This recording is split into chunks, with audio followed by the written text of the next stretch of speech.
필요하신 분 저희한테 와서 받아가시고 되겠습니다. 또 교재 부족한 거는 저희가 추가로 찍어서 보내드릴 테니까 원하시는 분 말씀하시고요. 자, 마지막 세션의 좌장은 저희 강성범 교수님께서 맡아주시겠습니다. 가장 힘든 시간이 아닐까 생각되는데요. 우리 한번 기지개 좀 하면 펴도록 하는 게 어떻게? 다들 한번 일어나시죠. 일어나서 다 일어나서 위로 힘차게.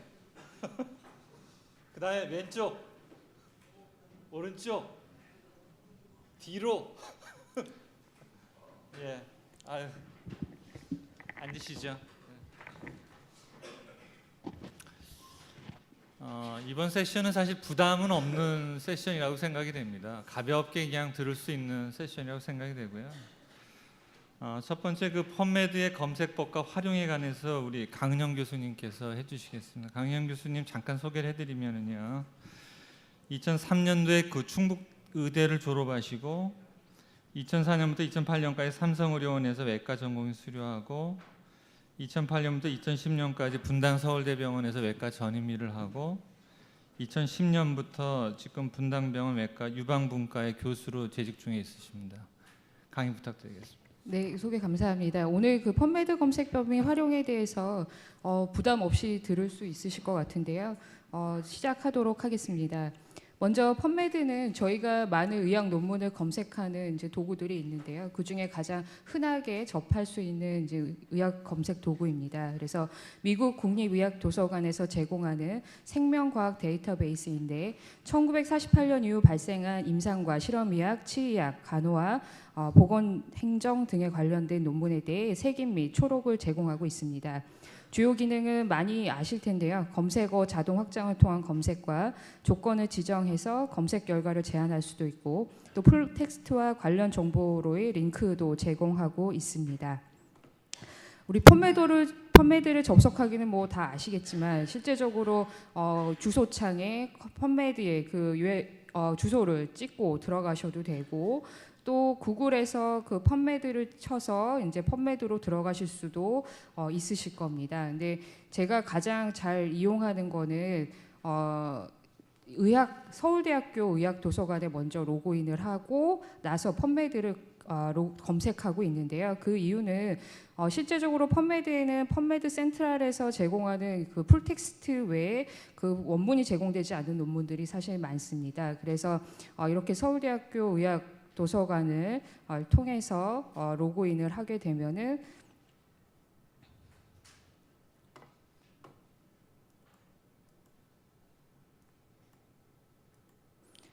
서울대학교 의학도서관을 통해서 로그인해서 펀메드를 검색하게 되면은 이 도서관에서 제공하는 이제 원문을 이용 가능하게 됩니다. 이렇게 이제 이 논문은 이제 풀텍스트가 제공되지 않는 논문인데요. 이렇게 서울대학교 의학도서관에서 제공되는 논문을 확인할 수 있고요. 요거는 각 기관에서 그 의학도서관들이 다 있으실 거고 그 도서관에서도 동일한 서비스를 요즘 거의 다 제공하고 있으니까 이와 같은 방식으로 로그인해서 이용하시면 원문을 보다 많이 이용하실 수 있으실 겁니다. 그래서 펀메드 기본 검색 창을 띄워보면은 펀메드를 띄워보면 첫 번째 데이터베이스 선택값이 나오고 두 번째 검색 창이 나오고 또 어드밴스 기능이라고 해서 고급 검색으로 검색 항목별 조합 검색과 또 검색 히스토리 가능히 하게 되는 이제 버튼이 이렇게 나오게 됩니다. 그리고 기본적으로 이런 기본 검색을 위해서 아래에 두면 좋은 이제 내용들이 있는데요. 이제 펀메드 검색은 이제 논리 연산자 and, word, last로 이제 구성이 되고 있습니다.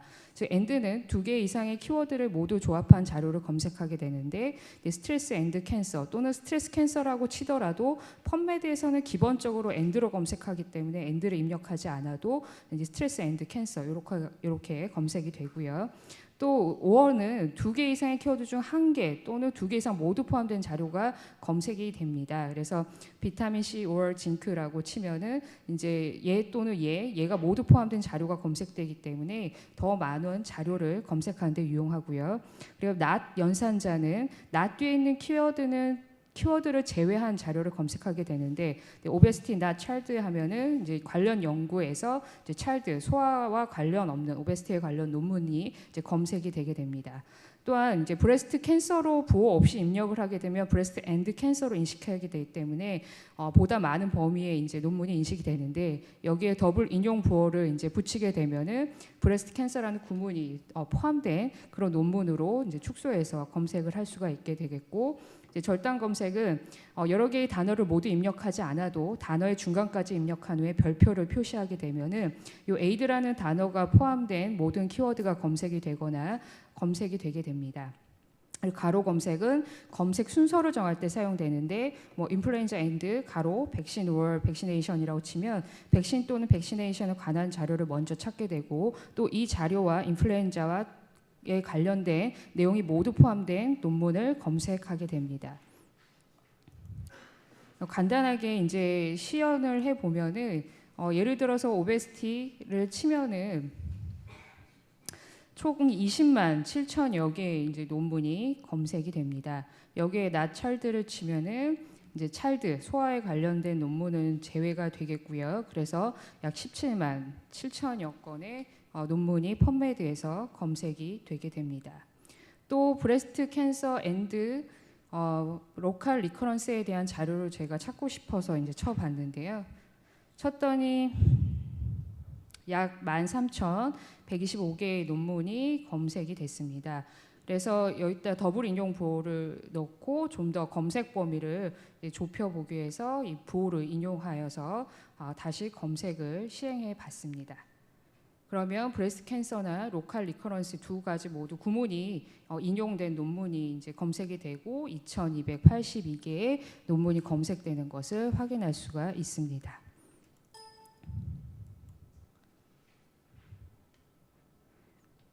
그리고 예를 들어서 트라스투스마브이라고 하는 허셉틴에 대해서 찾고자 하는데 철자를 잘 기억이 안 난다. 그러면은 중간까지 치고 별표 치면은 관련된 논문을 쉽게 찾을 수도 있고 앞서 보여드린 대로 이제 관련된 단어가 들어간 논문들을 다 찾을 수 있게 됩니다. 그리고 논문 검색어 순서도 이제 괄호를 이용해서 치면은요. 브레스트 캔서와 그 다음에 오베스티와의 관련된 논문을 먼저 찾고 또 이것이 예후와 관련된 거를 찾아달라라는 검색식이 되는 거고 그래서 534개의 논문을 확인할 수가 있게 되겠습니다. 좀 더 고급 검색으로 보면은 앞서 그 펀메드 메인 홈페이지에서 어드밴스드에 대해서 이제 말씀을 드렸었습니다. 그 어드밴스드를 클릭하고 들어가면 본 화면이 나오게 되는데요. 첫 번째 1번은 이제 빌더는 검색 항목별 검색어를 조합하여 검색을 도와주는 도구고 검색어를 이제 각각 입력 후에 and 또는 or not을 선택하면 자동으로 검색식이 완성하게 됩니다. 그리고 히스토리는 내가 검색한 검색 이력을 조회하고 또 이력 및 추가 검색으로 조합해서 검색식을 구성할 수 있는 도구입니다. 고급 검색을 실제 이제 시연해 보면 어드밴스를 클릭하고 들어가면 본 화면이 나오게 되고요. 각 필드는 여러 개의 종류, 뭐 타이틀도 고를 수 있고 저널명도 고를 수가 있게 됩니다. 일단 올 필드를 치고 브레스트 캔서와 타목시펜과 관련된 걸 엔드로 묶어서 찾아봤습니다. 약 14,222개의 논문을 이제 확인할 수가 있었고요. 다시 어드밴스로 들어가서 브레스트 캔서와 캔서가 제목에 들어간 논문을 찾고자 하였습니다. 그래서 타이틀로 지정을 해줬고요. 또 타이틀에서 타목시펜이 들어간 논문만을 찾겠다라고 지정을 한 겁니다. 그래서 다시 검색을 하면 2,871개의 논문, 아까 14,000여 개가 나왔었죠. 그런 걸로 이제 축소돼서 확인이 가능하게 됩니다. 또 어드밴스 기능이 히스토리 기능을 이용하면 히스토리에 애드를 해서 검색식을 넣은 거고요. 거기에 이제 예후와 관련된 거를 보겠다라고 한다면 이런 식으로 약 3,500개의 관련 논문을 이제 확인할 수가 있게 되겠습니다.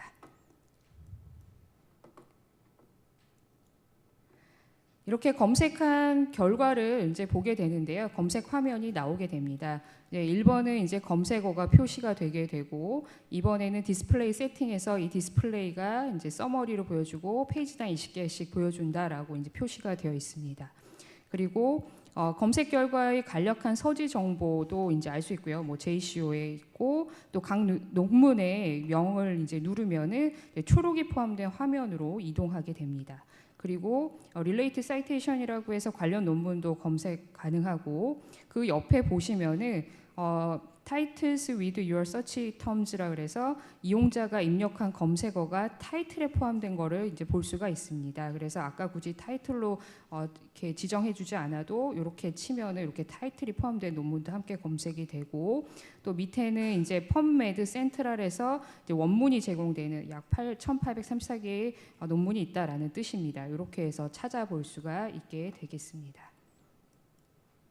상세 정보를 보면 즉 논문을 클릭하고 들어가게 됩니다. 그러면은 디스플레이 세팅에서 논문 출처가 나오게 되겠죠. 그리고 이제 논문 제목과 저자명이 나오게 되는데요. 논문 저자를 표시하면 클릭하면 저자명으로 이제 재검색도 가능하게 됩니다. 그래서 앞서 그 원문 연결에 대해서 말씀드렸는데요. 이 논문은 폴로스 원과 펀메드 센트럴에서 무료로 원문이 제공된다는 뜻이고 서울대 의대 도서관을 통해서도 논문 검색을 시행할 수가 있게 되겠습니다. 그리고 샌드투 기능을 클릭하고 들어가면 파일을 저장하거나 클립보드에 임시로 저장하거나 이메일로 보내거나 아니면 사이테이션 매니저로 이제 바로 보낼 수가 있게 됩니다. 검색 결과를 메일로 발송을 할 수가 있는데요. 실제적으로 이렇게 내가 찾은 것들을 이메일을 클릭하고 들어가서 이메일을 입력하게 되면은 이제 메일로 보낼 수가 있게 되겠습니다.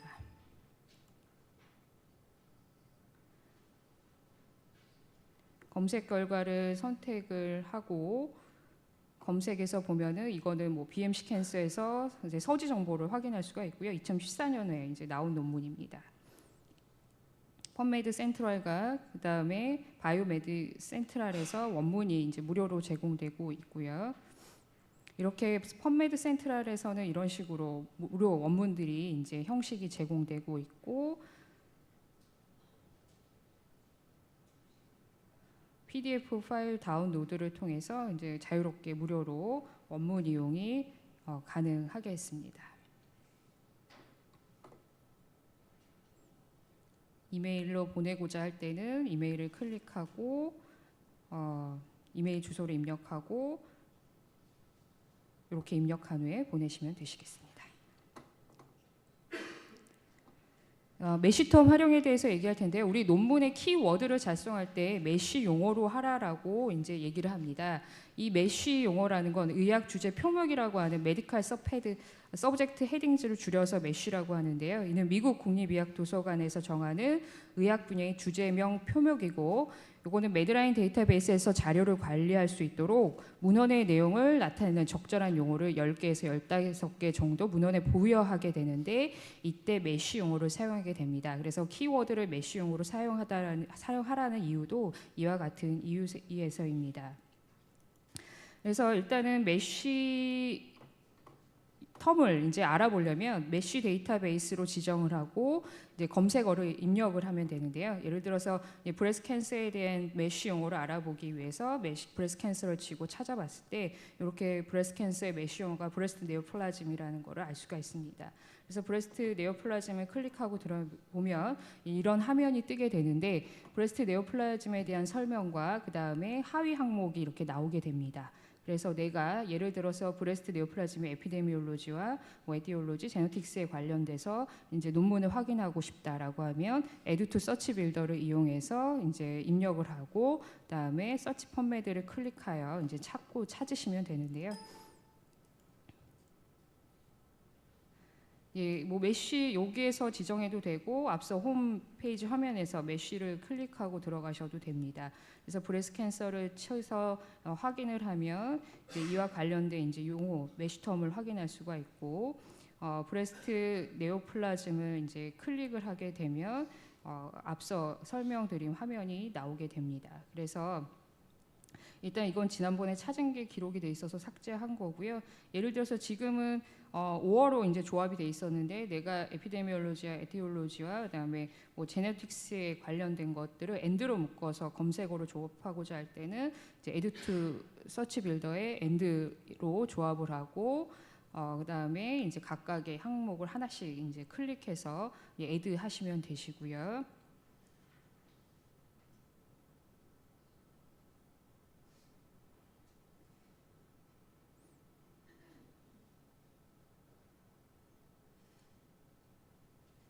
그래서 이제 펀메드에서 이제 서치 펀메드를 클릭하시면 이와 관련된 662개의 논문을 이제 확인하실 수가 있게 되겠습니다. 이 디테일즈 활용하기인데요. 아까 이제 검색 결과 보기 창에 이제 여러 논문들이 나오고 그 옆에 이제 서치 디테일즈라고 이제 검색할 수 있는 도구가 또 하나 나오게 됩니다. 여기에서 CMO를 클릭하게 되면은 이런 화면이 뜨게 되는데 첫 번째는 이제 펀메드에서 분석한 검색어 상세 화면이 뜨게 되고요. 이제 두 번째는 그 입력한 검색시로 나온 검색 결과의 수, 또 이 수를 클릭하면 해당 검색 결과로 이동하게 됩니다. 그리고 3번은 이제 검색어 분석 과정이 표시가 되고, 이제 4번은 이제 이게 펀메드에서 찾았다라는 데이터베이스가 표시가 되고, 이제 5번은 이제 이용자가 직접 입력한 검색어가 표시가 되는데요. 이 1번에서 URL을 클릭하면 검색한 검색식에 해당되는 URL이 이렇게 생성이 됩니다. 그래서 이거를 카피해서 복사해 두셨다가 쓰면은 굳이 이렇게 펀메드에 들어가서 찾지 않아도 이 주소창에 얘를 클릭하면은 바로바로 내가 언제든지 원할 때 이 검색어 조합으로 바로 이제 찾을 수가 있게 됩니다. 그래서 이렇게 검색어를 제가 입력을 해서 찾은 값들이 있고, 이 서치 디테일이 이렇게 화면에 이제 옆에 있게 됩니다. 여기에 이제 CMO를 클릭하고 들어가면 이제 좀 전에 보여드린 화면이 뜨게 되고, 요 검색 조합과 그다음에 622개의 뭐 논문이 나오고 내가 검색한 그런 수식어가 검색어 조합이 이제 나오게 되겠습니다.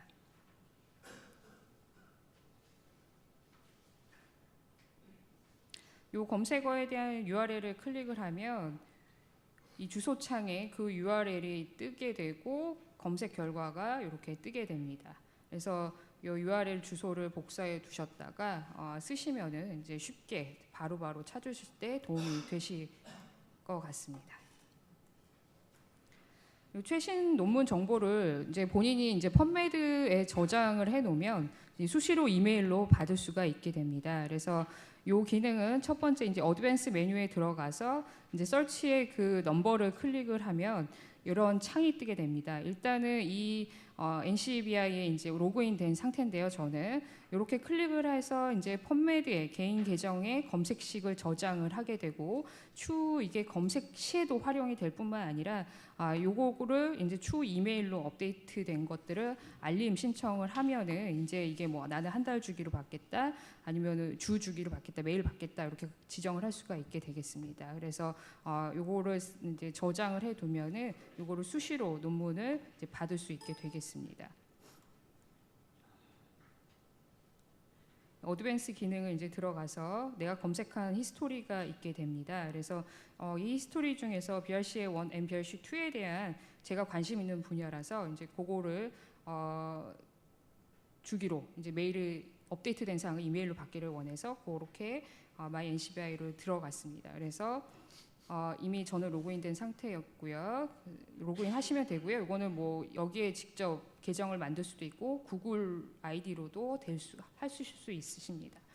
그래서 입력을 하고 이메일로 받겠다라고 이제 신청을 하게 됩니다. 그래서 이메일 신청을 하고, 또 저는 이제 매일 업데이트된 상황을 알고 싶다라고 해서 데일리로 입력을 해놓고 나서 하시면은 이제 이런 것들이 이제 메일로 받아보실 수 있으니까 유용하게 쓰실 수 있으실 거라고 생각합니다.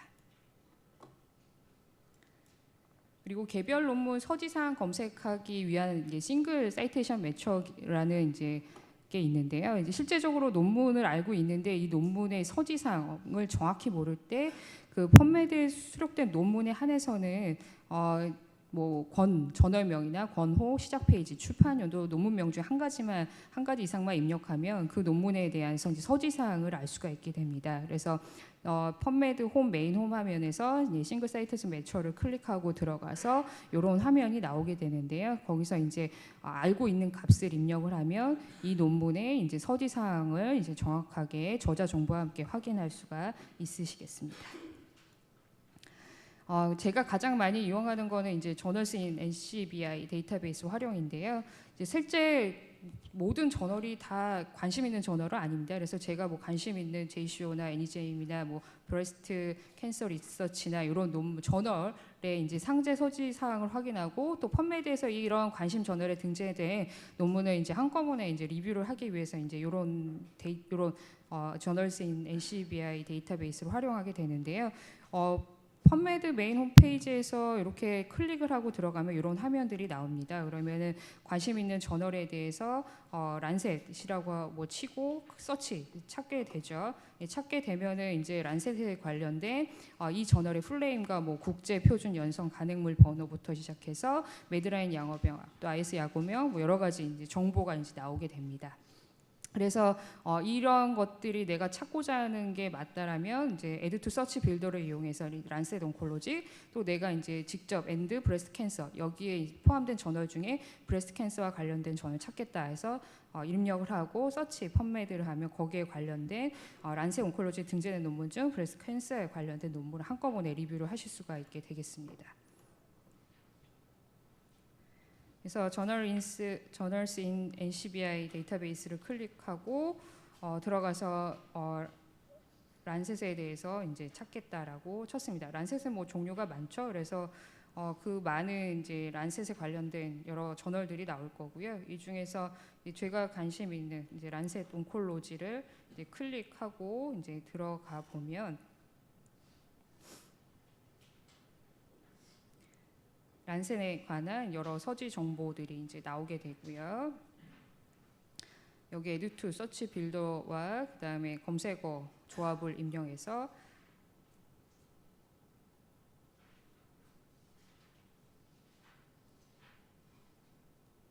서치 펀메드를 누르시면 이제 란셋 온콜로지에 이제 등재되어 있는 브레스트 캔서와 관련된 저널을 쭉 리뷰를 하실 수가 있게 되시겠습니다.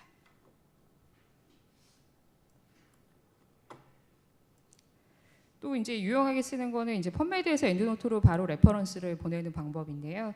아까 그 샌드 투 버튼을 누르면 이렇게 사이테이션 매니저로 이제 가게 됩니다. 그래서 일단은 엔드노트를 이제 열어놓은 다음에 엔드노트를 이제 열어놓고 저희가 뭐 검색어를 입력을 하고 찾고 또 찾은 주제 중에서 내가 관심 있는 논문을 엔드노트로 관리하고자 할 때 이런 식으로 클릭을 해서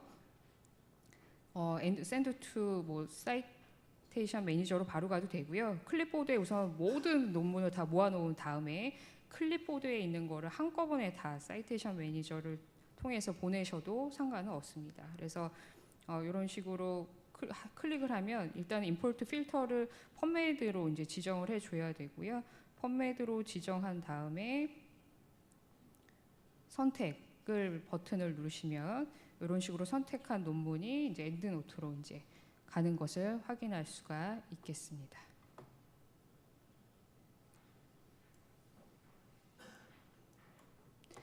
그리고 마지막 화면인데요. 스마트폰에서도 펀메드가 유사하게 이용이 가능합니다. 그래서 제가 펀메드를 이런 식으로 어플을 다운받아서 이용하고 있고요.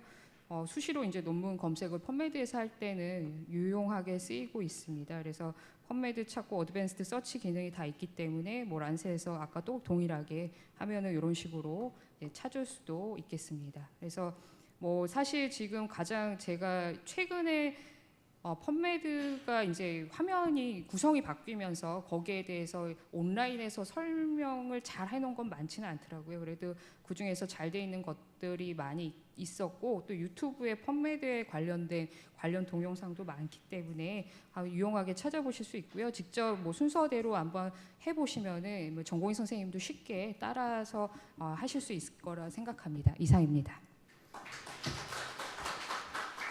아, 감사합니다. 정말 다양한 기능이 있네요. 예.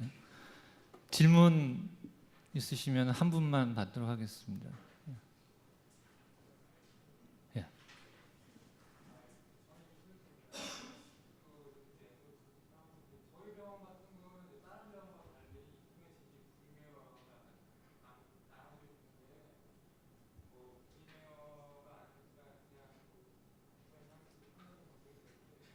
VM웨어도 됩니다. 아까 저희 병원에 펌메드는 연결이 됩니다. 네. 원문 연결은 안 됩니다.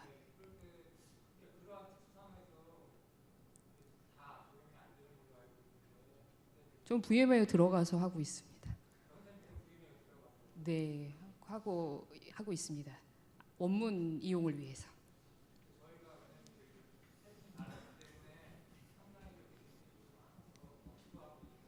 아, 저는 그렇게 하고 있습니다. 아마 이런 팁은 안상훈 선생님이 더 주시지 않을까 생각됩니다. 예, 감사합니다. 지금 우리 병원 펌메드 시스템이 좀 문제가 있는데요. VM에 들어가서도 보니까 JCO가 PDF를 받아볼 수가 없죠. 없습니다. 네, 예. 그리고 뭐 네이처도 받아볼 수가 없고. 없습니다. 예. 예, 그 굉장히 큰 문제인 것 같습니다. 암센터는 가능하죠, 쌤? 예, 빨리 이 부분은 좀 시정이 돼야 될 것 같습니다. 예, 강의 감사드립니다. 네. 예. 예, 다음 강의는 우리 안상훈 선생님이 해주시겠습니다. 제목은 효율적인 논문 저작 도구의 활용이고요. 우리 안상훈 선생님 잠깐 소개드리겠습니다. 2003년도에 서울의대를 졸업했고 2004년부터 2008년까지 서울대병원 외과 전공의를 수료했습니다. 2011년에 분당 서울대병원 외과에서 전임 일을 했고 12년부터 현재 분당 서울대병원 외과 상부 위장관 교수로 재직 중에 있습니다. 강의 부탁드립니다. 네, 소개 감사합니다. 분당 서울대병원 외과 안상훈입니다. 제가 원래 맡은 주제는 엔드노트였었는데요. 근데 엔드노트는 대부분 다 잘 쓰시고 그거보다는 조금 더 이제 업데이트한 프로그램들이 있어서 다양한 좀 효율적으로 논문들을 쓸 수 있는 프로그램들을 다루겠습니다. 뭐 명필은 이제 붓을 탓하지 않지만 좋은 붓이 있으면 더 잘 쓸 수 있을 거라고 생각됩니다. 저는 이제 외과 의사니까 요새 들어서 이제 미니멀 인베이시브 서저리 하고 있고 정말 좋은 기구들이 많이 나와서 수술들이 정말 많이 쉬워진 것 같습니다. 그래서 뭐 이제 논문을 쓰시는 학자 선생님들도 역시 좋은 저작 도구들이 많이 나와 있기 때문에 이것들을 많이 아시면 좀 더 효율적으로 논문을 쓰실 수 있을 거라고 생각됩니다. 먼저 간단하게 이 라이팅 툴에 대해서 역사를 잠깐 보시면 논문을 쓰기 위해서는 일단 쓸 수 있는 도구랑 일단 레퍼런스가 있어야지 쓸 수 있습니다.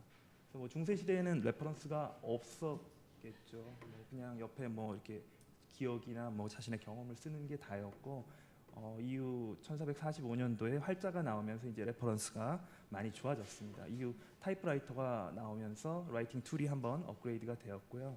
의학 쪽에서는 이제 ISI라는 개념이 나오면서 레퍼런스에서 좀 한번 업그레이드가 됐고 이제 현대적인 개념의 개인 컴퓨터가 나오면서 라이팅 툴과 레퍼런스 면에서 많은 부분 업그레이드 됐습니다. 그래서 라이팅 툴에서 가장 이제 중요했던 거는 워드 프로세서. 이후 2000년대 들어오면서 워드가 이제 시장을 평정을 했습니다. 레퍼런스 면에서는 PDF가 나왔고 월드 와이드 웹이 나왔고 펀메드 96년 구글 스콜라, 최근에는 이제 스코프스가 좀 더 다양한 유럽 쪽의 논문들도 포함하고 있어서 타임에서는 대학 평가를 이제 스코프스 논문으로 하고 있습니다. 그리고 최근 들어서 이제 엔드노트가 나오면서 논문 쓰면서 이제 가장 힘든 것 중에 하나가 사이테이션 하는 건데 이걸 이제 많이 간편하게 만들어줬습니다. 그래서 대부분 선생님들이 이제 워드와 아까 뭐 강령 선생님 하신 것처럼 펀메드 검색하고 엔드노트를 이용해서 논문을 쓰는 걸로 일단 되어 있습니다. 여기서 이제 조금 더 업데이트한 프로그램들이 있어서 이걸 오늘 소개시켜 드리려고 하고요. 대부분 맥 프로그램입니다. 맥 프로그램이고 요거는 이제 그래프 그리는 프리즘인데 요거는 우리 최준영 선생님이 다루실 거기 때문에 빼겠습니다. 그거 외에 이제 레퍼런스 면에서는 엔드노트 외에 페이퍼스라고 맥에서 이제 굉장히 유용한 프로그램이 있어서 소개를 시켜드리고 역시 이제 논문을 쓰려면 전임의 선생님들이 뭐 논문 이외에도 수술 뭐 여러 가지 일들이 많기 때문에 시간 관리 역시 또 중요합니다. 그래서 시간 관리에 대해서도 좀 말씀드리겠습니다. 저는 뭐 2010년부터 맥을 사용했고요. 여러 가지 이제 킬러 앱들이 있고 이쁘고 뭐 인터페이스가 굉장히 편하기 때문에 맥으로 완전히 이주했습니다. 그래서 다 사용했던 거고 뭐 거의 수천만 원 쓴 것 같습니다. 맥의 장점은 이제 인텔 맥으로 넘어오면서 윈도우 프로그램을 같이 사용할 수 있습니다. 그래서 이게 맥인데요. 그냥 워드 파일, 엑셀 파일 그냥 자유롭게 볼 수 있습니다. 그래서 굳이 윈도우를 쓸 이유가 없고요. 윈도우 필요하면 윈도우 프로그램 쓸 수 있고 거기에 플러스로 맥을 쓸 수 있기 때문에 맥이 저는 좋은 것 같습니다. 그래서 논문 작성의 과정을 주로 이제 맥 논문 저작 도구를 이용한 것을 중점으로 해서 말씀드리겠습니다. 그 전에 뭐 이제 그 아무리 논문을 잘 써도 연구 윤리가 이제 지켜지지 않으면 무용지물이기 때문에 이 연구 윤리에 대해서 한번 말씀드리고 싶고, 이 연구재단에서 이런 이제 웹사이트를 이용하고 있으니까 이거를 기억하셨다가 들어가서 보시면 여러 가지 이제 참고할 수 있는 PDF나 이런 것들을 많이 제공하고 있습니다. 동영상인데요, 넘어가겠습니다. 그래서 모바일 앱도 있습니다. 안드로이드, 아이폰 다 있으니까 연구윤리 치시면 앱으로 해서 참고할 수 있는 자료들이 있습니다. 그래서 이제 논문을 쓰기 위해서는 처음에 이제 아이디어를 내야 되고, 이 아이디어가 과연 이제 오리지널리티가 있는 건지 독창성이 있는 건지를 보기 위해서 문헌 고찰을 하고, 그 다음에 이제 리서치 아니면 뭐 저희가 갖고 있는 데이터 분석을 해서 논문을 쓰고, 이걸 이제 접수하게 되는데 이 수준에서 바로 다시 쓰라고 리젝이 되는 경우도 있어. 다시 써서 접수를 하면 이제 리뷰어에게 가고, 이 과정을 거쳐서 퍼블리셔에게 가는 게 이제 목적인데 못 갈 수도 있죠. 네. 그래서 이런 과정에서 이제 사용할 수 있는 효율적인 앱들을 소개해드리겠습니다. 그래서 첫 번째로는 이제 아이디어를 기록 정리해주는 툴, 두 번째는 이제 레퍼런스를 검색 정리 관리 요약하는 툴, 그다음에 개요를 잡아두는 툴, 그다음에 글을 보다 효율적으로 쉽게 쓸 수 있는 툴, 그다음에 사이테이션을 쉽게 달 수 있는 툴, 그다음에 전체 이제 문서 관리 및 검색 툴, 그다음에 기타에 대해서 말씀드리겠습니다. 그래서 최근에 저는 이제 이렇게 쓰고 있습니다. 평상시에는 이 페이퍼스라는 프로그램으로 논문 자료들을 검색하고 관리하고 분류하고 읽고 메모하고 있습니다. 논문의 아이디어나 기획은 생각나는 것은 이제 에버노트, 이제 그 모바일 폰으로 정리할 수 있기 때문에 최근에 이제 갤럭시 노트 4를 샀습니다. 그래서 S펜 필기가 되기 때문에 필기도 이용하고 있고, 컴퓨터 작업할 때는 이제 스케일플스로 논문 아이디어를 정리하고 있습니다. 그래서 개요를 잡고 이 이제 결과를 정리한 것들을 주로 이제 키노트로 만들어 가지고, 주로 이제 보통 학회 발표를 많이 합니다. 그래서 학회에서 발표하고 여러 선생님들이 이제 코멘트 해준 내용을 다시 이제 정리해서 이거를 이제 스크리브너라 그래서 이제 워드에 이제 대응이 되는 프로그램인데요. 이걸 이용해서 초고를 이제 단락 단위로 작성하고, 이때 더 필요한 논문들을 페이퍼스로 검색하고 사이테이션하게 됩니다. 이후 이제 최종은 결국에는 이제 워드 파일을 주로 많이 접수를 받기 때문에 워드로 바꿔서 다듬고 최종 편집을 해서 투고를 하게 됩니다. 그래서 이제 아이디어를 기록해두는 툴은 이제 많이 쓰시는 에버노트인데요. 그래서 가장 좋은 거는 이제 언제나 생각나는 것을 뭐 기록할 수도 있고 녹음할 수도 있고 사진으로 남길 수도 있기 때문에 굉장히 좋고, 여러 뭐 애플뿐만 아니라 윈도우에서도 쓸 수 있기 때문에 좋은 플랫폼인 것 같습니다. 근데 좀 체계적으로 보관하기는 저는 좀 힘들 것 같더라고요. 그리고 덩치가 큰 PDF들 뭐 몇백 메가 되는 교과서나 이런 것들은 좀 보관이 힘들기 때문에 좀 힘든 것 같고, 검색도 약간 빈약합니다. 그래서 저는 주로 이제 아이디어 기록이라든지 가벼운 문서, 웹 클리핑 정도로 사용하고 있습니다. 이런 식으로 이제 그림 그려서 아이디어 같은 거 남기고 하고 있습니다. 그리고 맥에는 이제 리마인더라 그래서 투두 앱이 이렇게 있습니다. 그래서 그때 이제 생각나는 해야 될 일들이나 뭐 이제 논문 아이디어 같은 거를 다 기록을 하면, 요거는 이제 저는 이제 아이폰도 쓰고 있기 때문에 아이폰하고 맥하고 다 이제 연동이 되면서 언제라도 이제 확인할 수 있습니다.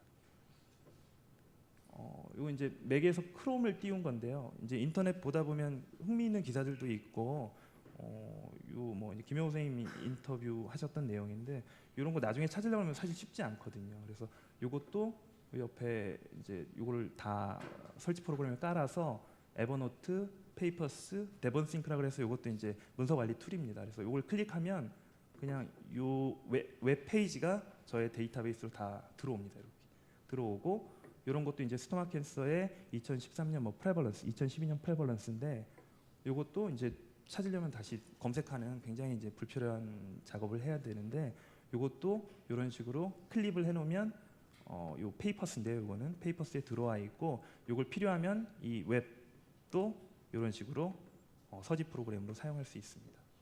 이렇게 해서 이제 정보들을 기록하고 있고, 이거 이제 다들 잘 아시는 마인드맵인데요.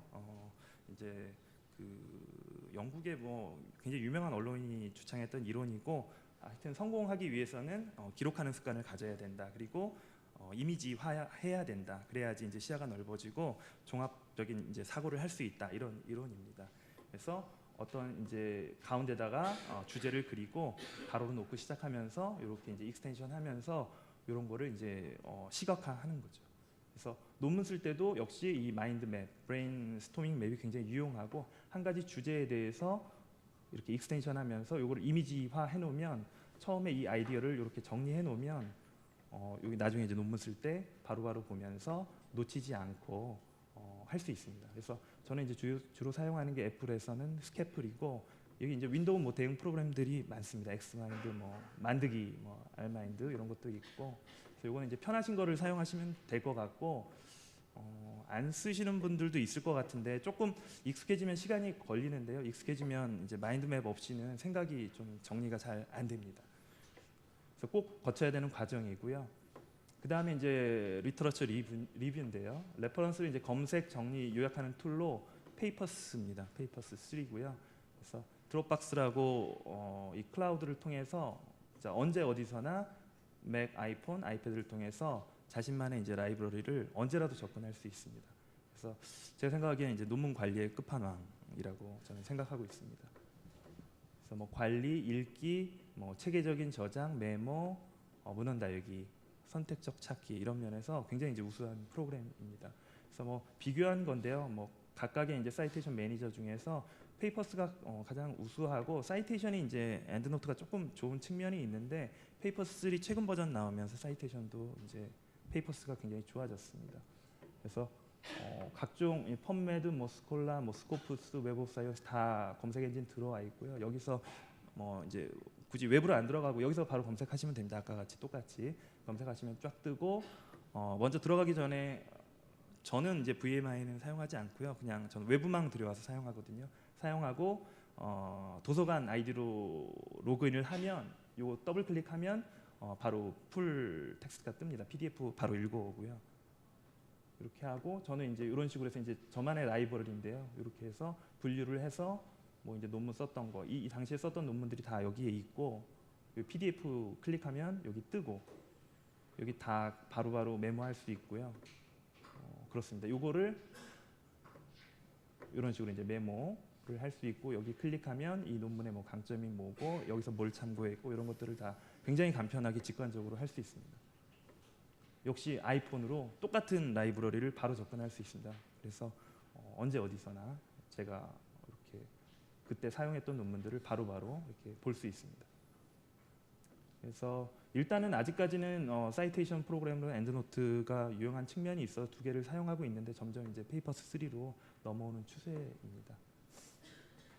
개요를 잡아주는 툴인데요. 아웃라이너라 그래서 저는 이거는 이제 최근에 이제 개념을 알고 사용하기 시작했는데, 이런 식으로 이제 논문을 쓰려면 이제 그 개요를 잡는 게 굉장히 중요하고, 이건 이제 집을 지을 때 기둥을 세우는 것과 똑같다라고 합니다. 그래서 뭐 다들 바쁘시니까 논문 아까 김영호 선생님 얘기하신 것처럼 2주 내에 끝내지 못하면 1년 간다, 맞는 말씀인 것 같고요. 근데 개요를 잘 잡아놓으면 처음부터 다시 파악하는 일 없이 이 개요만 보고 바로 시작할 수 있기 때문에, 개요를 잡아놓으면 그래도 그 시행착오 없이 빨리 바로 궤도에 들어가서 그 전에 했던 작업을 이어서 할 수 있는 것 같습니다. 이제 가장 강력한 이제 프로그램인데 스크리브너. 그래서 역시 이것도 드롭박스를 통해서 언제 어디서나 제가 쓰는 글쓰기를 바로바로 이어서 컴퓨터에서 아이맥에서 쓰던 거를 바로 이제 맥북 이동 중에서도 이제 사용할 수 있는 이제 글쓰기의 이제 끝판왕입니다. 왜 그러냐면 이 글쓰는 모두고요. 글쓰는 게 이제 보통 워드는 이거를 한 프로그램으로 해서 쭉 이어서 쓰게 되는데, 이거를 타이틀, 앱스트랙트 뭐 이런 식으로 나눠서 이렇게 단락단락 쓸 수 있기 때문에 좀 더 집중해서 사용할 수 있고요. 이쪽은 이제 레퍼런스가 됩니다. 그래서 굳이 이제 논문을 인용을 해야 되는데 그 논문을 뭐 PDF 파일을 찾아서 어디 폴더 들어가서 뭐 페이퍼스 열어서 이렇게 하는 게 아니라 이쪽에 필요한 정보들을 다 미리 갖다 놓습니다. 뭐 이전에 학회 발표했던 키노트 자료라든지 PDF, 뭐 여러 가지 그림들, 그리고 맥은 순간순간 이렇게 캡처하는 기능이 굉장히 뛰어나기 때문에 필요하면 옆에서 바로 캡처해서 붙여놓고 사용할 수 있습니다. 이게 하나의 스크리브너 이제 논문 파일이 되고, 요거는 이제 언제 어디서나 또 열어보면 내가 그 당시 이제 논문 작업했던 그 레퍼런스들이 굳이 찾아볼 필요 없이 요게 다 같이 저장이 되어 있습니다. 그래서 나중에 다시 논문 볼 때도 굉장히 편리한 프로그램이고요. 그래서 많은 사람들이 아직 쓰고 있는 걸로 이제 많이 이제 보급층이 넓어지는 프로그램으로 알고 있습니다. 스크리브너 굉장히 좋은 프로그램이 바로바로 이렇게 캡처해서 붙여서 바로바로 참고할 수 있습니다. 사이테이션인데요. 뭐 페이퍼스도 진짜 훌륭합니다. 그래서 이거 데모를 준비했는데 시간 관계상 넘어가겠습니다. 엔드노트만큼 훌륭하게 달 수 있습니다. 그리고 이제 많은 문서들이 실제로 나오고 있고, 종이 문서들 저희 이제 회의하면 엄청난 종이 문서들이 나오고, 그거를 이제 나중에 찾아보려면 사실 찾을 수가 없거든요. 어디 있는지도 모르고 이 어딘가 책장에 꽂아져 있기는 한데, 그래서 저는 다 지금 요새는 스캔을 하고 있습니다. 이 오토매틱 스캐너로 스캔을 해서, 여기 이제 데본싱크라고 맥용 개인 데이터베이스 솔루션입니다. 여기에 다 저장을 하면 PDF는 OCR을 매겨서 여기에 저장이 돼 있으면 그 종이에 들어가 있는 모든 정보를 다 검색할 수 있습니다. 그래서 여기서 이제 윌리를 찾는 거랑 똑같은, 데본싱크가 있으면 이렇게 바로 윌리를 찾을 수 있는 이런 굉장히 이제 좋은 프로그램이고요. 실제로 요거 뭐 얘기하려면 오래 걸리니까 일단 소개시켜 드리는 것 정도로만 오늘은 끝내겠습니다.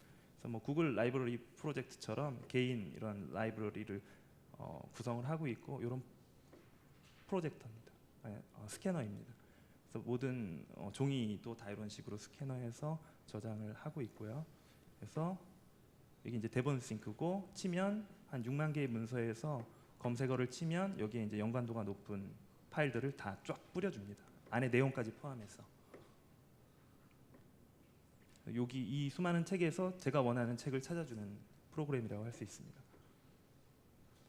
기타인데요. 이제 저희 이제 일하다 보면 이메일로 많은 일들이 옵니다. 근데 이거 기록은 해놨는데 이메일하고 찾아봐야 되잖아. 이게 구체적인 지침이 뭐였지? 근데 맥에는 이런 이메일이 오면 17일까지 뭐 해주세요 이러면 이걸 그냥 갖다가 여기다 끌어붙여주면 링크가 생깁니다. 그래서 이렇게 만들어지고요. 이게 뭐지? 클릭하고 이 링크를 누르면 이 당시의 이메일이 이제 뜨게 됩니다. 그래서 효율성을 높일 수 있는 메일 GTD 방법이고, 이 리마인더에도 쓸 수 있습니다. 그래서 이 메일을 그냥 끌어다가 여기 붙이면 역시 할 일로 들어가고, 요 클릭하면 이 이메일이 뜹니다.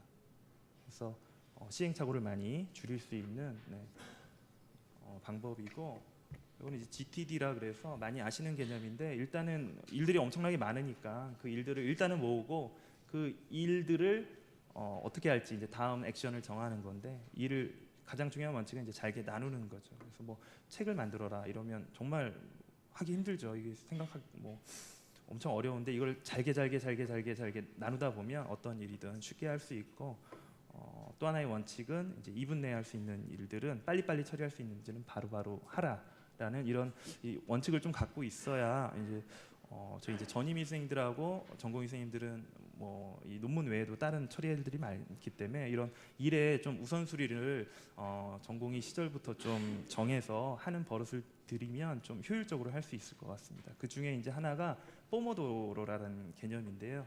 그래서 일을 이제 계량화하는 겁니다. 그래서 이탈리아 한 친구가 이제 개발했던 거고, 25분짜리 사실은 요리하는 데 쓰는 타이머인데 해보니까 25분 이상 사람이 집중하기 힘들다는 거죠. 그래서 25분 일하고 나서 5분을 쉬는, 이게 이제 포모도로 이론이고, 하루 8시간 일반이 일한다고 하면 이론상 12개에서 14개 정도의 포모도로를 할 수 있습니다. 근데 실제로 해보면, 이걸 조사해보면 8개 넘기기가 굉장히 힘듭니다. 그래서 본인한테 이제 주어지는 태스크가 굉장히 많은데 그거를 잘 계량화해서 이걸 내가 할 수 있을지 없을지를 판단하는 게 굉장히 중요하고, 그거에 대한 이제 우선순위를 정하는 게 중요한 것 같습니다.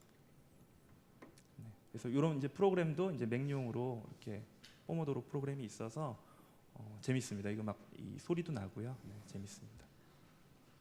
그리고 또 하나 말씀드릴 거는 아까 이제 담배 얘기 많이 나왔는데요. 이 최근에 이제 하루 종일 이제 앉아 있게 됩니다. 저도 그렇고요. 최근까지 그랬고, 근데 하루 종일 이렇게 앉아 있는 게 담배 피는 것만큼 나쁘다는 것들이 이제 대두되고 있고, 그래서 이제 북유럽 쪽에서는 많이 일어나서 일을 하고 있습니다. 그래서 이런 거에 대한 이제 솔루션들이 책상들이 이렇게 나오고 있습니다. 그래서 이런 거에도 이제 관심을 두시고 25분씩 30분씩 끊어서 일을 하시면 한 2번 정도는 일어서서 이렇게 일하시는 게 효율적으로 일을 할 수 있습니다.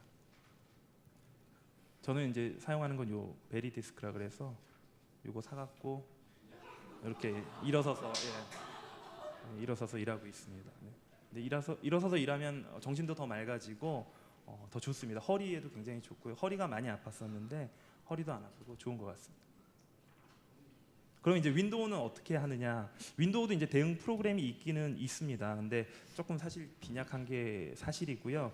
제가 이제 제일 킬러 앱이라고 생각하는 게 스크리브너랑 페이퍼스 3인데 있습니다. 있긴 있는데 맥용만큼 기능이 좋지를 않습니다. 그래서 별로 권하지는 않고 맥을 좀 사시는 게 좋을 것 같고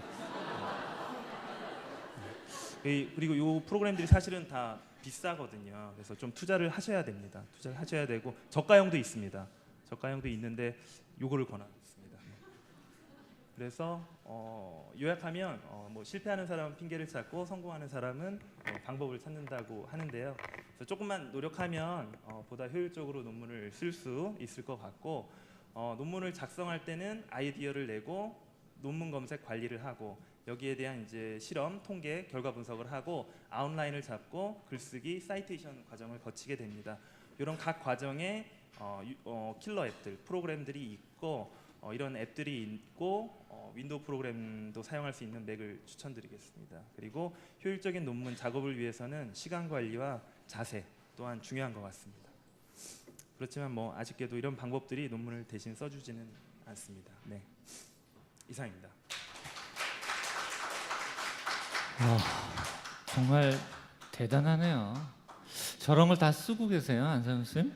예, 쓰고 혹시 지금 엔드노트 말고요. 지금 안상훈 쌤이 얘기했던 다른 거 쓰고 계신 분 한번 손 좀 한번 들어보실래요?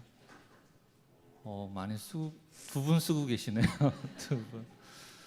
사실 저는 엔드노트도 안 쓰거든요. 그냥 저는 펌메드 정도 하고 MS 워드만 가지고 논문을 쓰고 있는데요. 좀 느리긴 해도 저는 그게 편합니다, 사실. 질문 있으시면은. 네. 네. 네.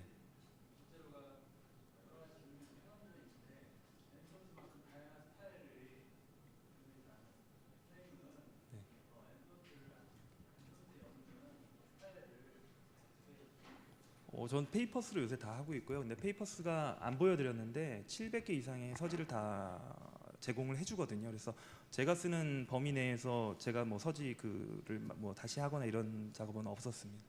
거의 유명 잡지들은 다 지원해줍니다. 네. 크롬도 쓰고요, 사파리도 쓰는데 주로 크롬을 많이 씁니다, 저는. 네. 예. 네. 네. 그게 이제 개인 차이가 있거든요. 그래서 이거를 실제로 해봐야 됩니다. 그 일 태스크를 해서 아까 이제 타이머가 있거든요. 타이머를 딱 키면 그래서 그 일을 하는 일을 계량화할 수 있습니다. 그래서 대충 이제 어느 정도 한 2주에서 한 달 정도 지나면 그 일을 계량화할 수 있습니다. 뭐 예를 들면 이제 학회에서 무슨 회의록을 달라 이러면 이거는 입보로도로 뭐 이런 식으로 해서 다 계량화가 가능합니다. 그러면 일의 이제 우선순위도 정할 수 있고 할 수 있습니다. 근데 이제 그거는 이제 약간 개인 차이가 있어서요. 해보셔야지 될 것 같습니다. 근데 아까 이제 안상훈 선생님도 얘기했지만 이런 프로그램들이 논문을 써주지는 않잖아요. 그죠?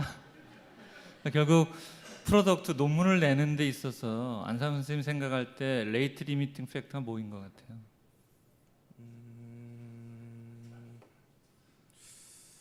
저는 지금 이제 쓸거리는 아는데요. 사실은 이제 업무 다른 그게 너무 많아서 그게 이제 게으름인 것 같습니다. 나름 이제 저도 일이 너무 많기 때문에 아까 그런 기법까지 해서 일을 계량화해서 빨리빨리 처리하려고 노력하는데 그걸 이제 일을 제가 붙잡고 사실은 내려야 되는데 그걸 붙잡고 있는 게 좀 큰 것 같습니다. 그래서 시간이 그러네요. 아이디어는 많은데 시간이 없다면 이런 프로그램이 확실히 도움이 되겠네요. 감사합니다, 선생님. 박수.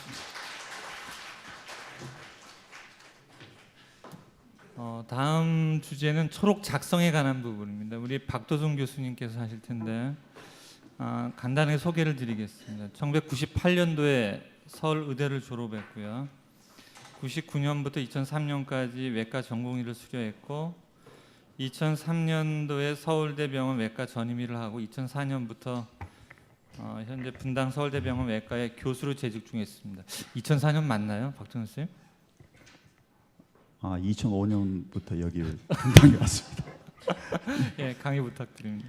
네, 굉장히 오늘 힘드셨을 건데요. 사실은 지금 이걸 이제 쓰려고 지금까지 다 들으셨죠. 사실 구슬이 뭐 서말이라도 꿰어야 보배라고. 아까 이제 안상훈 교수님도 굉장히 좋은 툴이 있지만 내가 직접 쓰지 않으면 그 모든 툴이 다 빛을 못 발휘하게 되죠.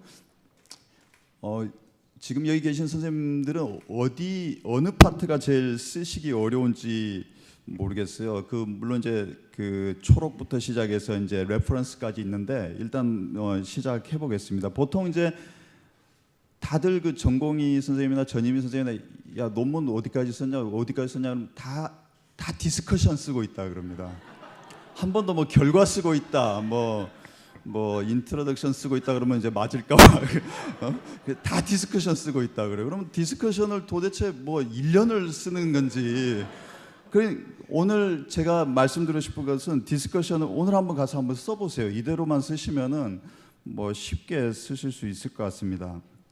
그리고 또 디스커션을 써와도 또 다시 처음부터 또 다시 써야 되는 경우가 있거든요. 근데 아마 그거는 조금 이렇게 가이드라인이 없어서 그런 것 같고, 저도 사실 그 전공의 때 제일 미웠던 분이 위에 펠로우 선생님이 뭐 이렇게 써야 된다고 구체적으로 얘기는 안 해주고 너 왜 이렇게 안 써오니 이것도 안 됐니 뭐 이러면서 계속 윽박지르는, 그러니까 어떤 구체적으로 이렇게 도움을 주지는 않고 막 이렇게 윽박질러서 쓰게 만드는 그런 그분이 제일 안 좋았는데, 아무튼 아마 여러분들도 조금 이런 그 How to Write 같은 이런 그 가이드라인에 이게 좀 접할 기회가 잘 없어서 그랬던 거라고 생각을 하고요. 오늘 아침에 그 강성모 교수님께서 아마 많은 부분은 하셨을 건데 저는 조금 더 그 쉬운 입장에서 좀 처음 이렇게 쓰는 입장에서 좀 말씀을 드려보겠습니다. 이 논문을 작성하는 이유는 현재 우리가 의학에서 밝혀지지 않는 거나 또는 뭘 이게 환자 케어에 있어서 필요하거나 뭔가를 그 문제가 있습니다. 현재 이걸 해결해야 되는 문제가 있는 거에 거기에 답하기 위해서 이제 쓰게 되죠. 그래서 그 논문은 뭐 리뷰 논문이 아닌 이상은 특정 질문이나 포커스 뭐 예를 들면 뭐 복강경 위암 수술의 뭐 효용성을 증명한다 든지 이런 특정 질문이나 문제에 집중을 하는 게 제일 좋고, 그리고 또 이제 과학적인 방법을 사용해야 됩니다. 전문가의 의견이 아니라. 그리고 이제 우리가 이 연구 결과가 반드시 처음 제기했던 문제에 답을 줄 수 있어야 되고, 일단 논문을 쓸 때는 일단 자꾸 수정하지 말고 나는 완벽하게 써야 돼 그렇게 생각하지 말고 일단 끝까지 인트로덕션부터 그 레퍼런스까지 쭉 써나가는 게 제일 중요하겠습니다. 논문을 쓸 때 그 이제 교수님이나 이제 이렇게 뭐 어떤 주제를 받을 때 그럼 이 내가 쓰고자 하는 논문을 한 문장으로 정리할 수 있어야 돼요. 그러니까 나는 만약에 복강경 위암 수술이 개복 수술보다 여러 가지 이제 장점이 있다. 이런 뭐 테이크홈 레슨 메시지를 내가 내 논문을 통해서 이런 테이크홈 레슨이 무엇인가를 일단 한번 적어봐야 됩니다. 그래야지 이제 독자들이 내 논문을 통해서 이런 그 교훈을 가지게 되는 그런 보람이 있고, 또 이런 테이크홈 레슨을 위해서 이게 자체가 이제 결론이 되어야 하는 거죠. 아까도 말씀드린 것처럼 이제 논문을 쓰기 위해서는 이 타이틀이 있고 앱스트랙트가 있고 인트로덕션, 그다음에 방법, 리절트, 디스커션, 억나리지먼트, 레퍼런스가 있습니다. 저도 제일 어려웠던 부분이 인트로덕션하고 디스커션이었던 것 같아요. 왜냐하면은 우리가 앱스트랙터는 이제 학교 발표를 하면서 어느 정도 가지고 있단 말이죠. 근데 이 방법이나 리절트는 조금 더 이렇게 우리가 연구 결과가 더 풍성하게 나오면 더 채울 수가 있는 건데, 과연 인트로덕션은 어떻게 써야 되고 또 디스커션은 어떻게 해야지 두세 페이지를 그렇게 아름답게 좀 만들 수 있을까? 굉장히 이것 때문에 고민하다가 그냥 뭐 또 못 쓰고, 시작도 못 하고 못 쓰고, 뭐 시상이 안 떠올라서 그냥 또 내일 술 한잔 먹고 쓰고, 하여튼 이 굉장히 그러셨을 것 같아요. 그러다 보면 이제 다 디스커션 쓰고 있다고 그렇게 얘기를 하는 이유가 될 것 같습니다. 그래서 자, 처음에 제목을 쓰는 목적은 이제 제목이 우리 데이터베이스에서 제일 먼저 제목이 나오게 되죠. 그래서 제목이 중요하고, 그리고 내 논문을 읽을 만한 그 독자들이 많겠죠. 근데 이 잠재적인 독자들이 결국은 제목을 읽어보고 제목이 마음에 들고 흥미가 유발되면 이제 내 논문을 읽는 거기 때문에 이 제목을 굉장히 잘 쓰는 게 중요합니다. 그래서 독자들이 이런 내 초록을 읽고 싶어 하도록 유도. 그러니까 내 논문을, 사실은 이리 긴 논문을 그냥은 안 읽어보고 싶겠죠. 처음에는 이제 제목에서 약간 유혹을 하고, 그 제목을 유혹을 해서 내 초록을 읽어보게 하고, 초록을 읽어보니까 왠지 좀 전문을 읽고 싶어하는 그런 식으로 자꾸 이렇게 유도를 할 수 있을 정도로 매력적으로 써야 된다고 하고 있습니다. 그래서 제목은 왜 중요하냐면은 모든 편집장이라든지 에디터인치프, 리뷰어, 독자가 첫인상입니다. 제목이 비실비실하면은 절대 읽어보고 싶지 않겠죠. 그래서 이 제목을 통해서 어떤 정보를 주고 이 논문을 읽고 싶다고 하는 열정을 불러일으켜야 되겠습니다. 그리고 이제 독자들이 이 초록 자체를, 논문도 아닙니다, 초록을 읽을지 말지 결정하는 가장 중요한 근거가 제목이라고 되어 있습니다. 이 제목의 종류는 이렇게 이제 세 가지로 나눌 수 있는데, 이거는 이제 인디커티브는 내 논문이 무엇에 관한 것이다라는 거를 정보를 주는 겁니다.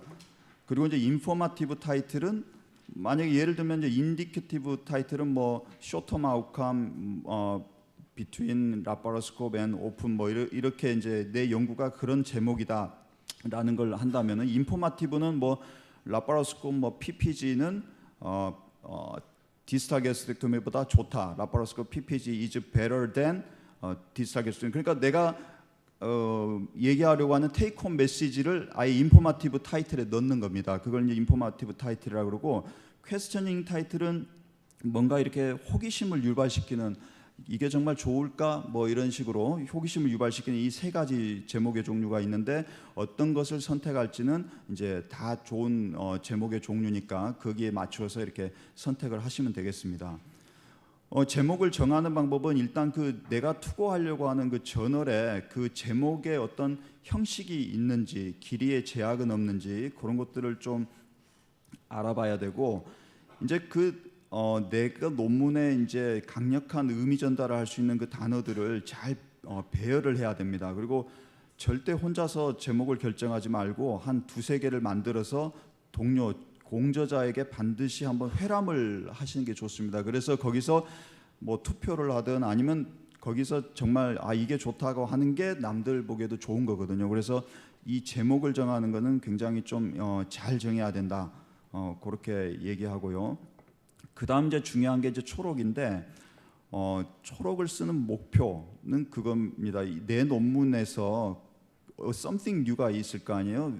something new가 없으면, 물론 이제 something new가 없어도 뭐 논문을 쓰는 게 나쁘진 않지만, 정말 뭔가 이걸 출판을 하고 발표하고 싶어서 논문을 쓰는 건데, 그런 something new가 뭔지를 아주 간결하게 초록에 나타내야 됩니다. 빠지지 않고. 그게 중요하고, 이 초록을 독자들에게 어필을 해야 되는 거죠. 이 초록을 통해서 그 논문을 읽고 싶어 하도록 자극을 하기 위해 쓰는 거고, 그래서 논문에서 가장 중요한 요소 중에 하나입니다, 초록은.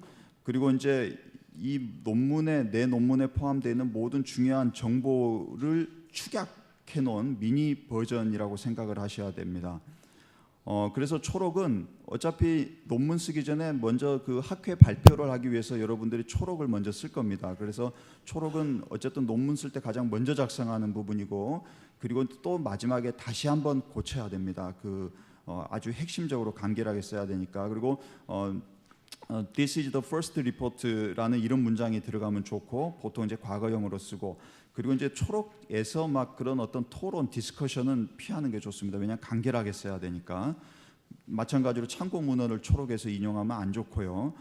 그리고 이제 투고 규정을 잘 읽고 초록 길이에 제한이 없는지 반드시 봐야 됩니다. 그리고 이런 스트럭처드 앱스트랙트를 요즘은 요구를 하죠.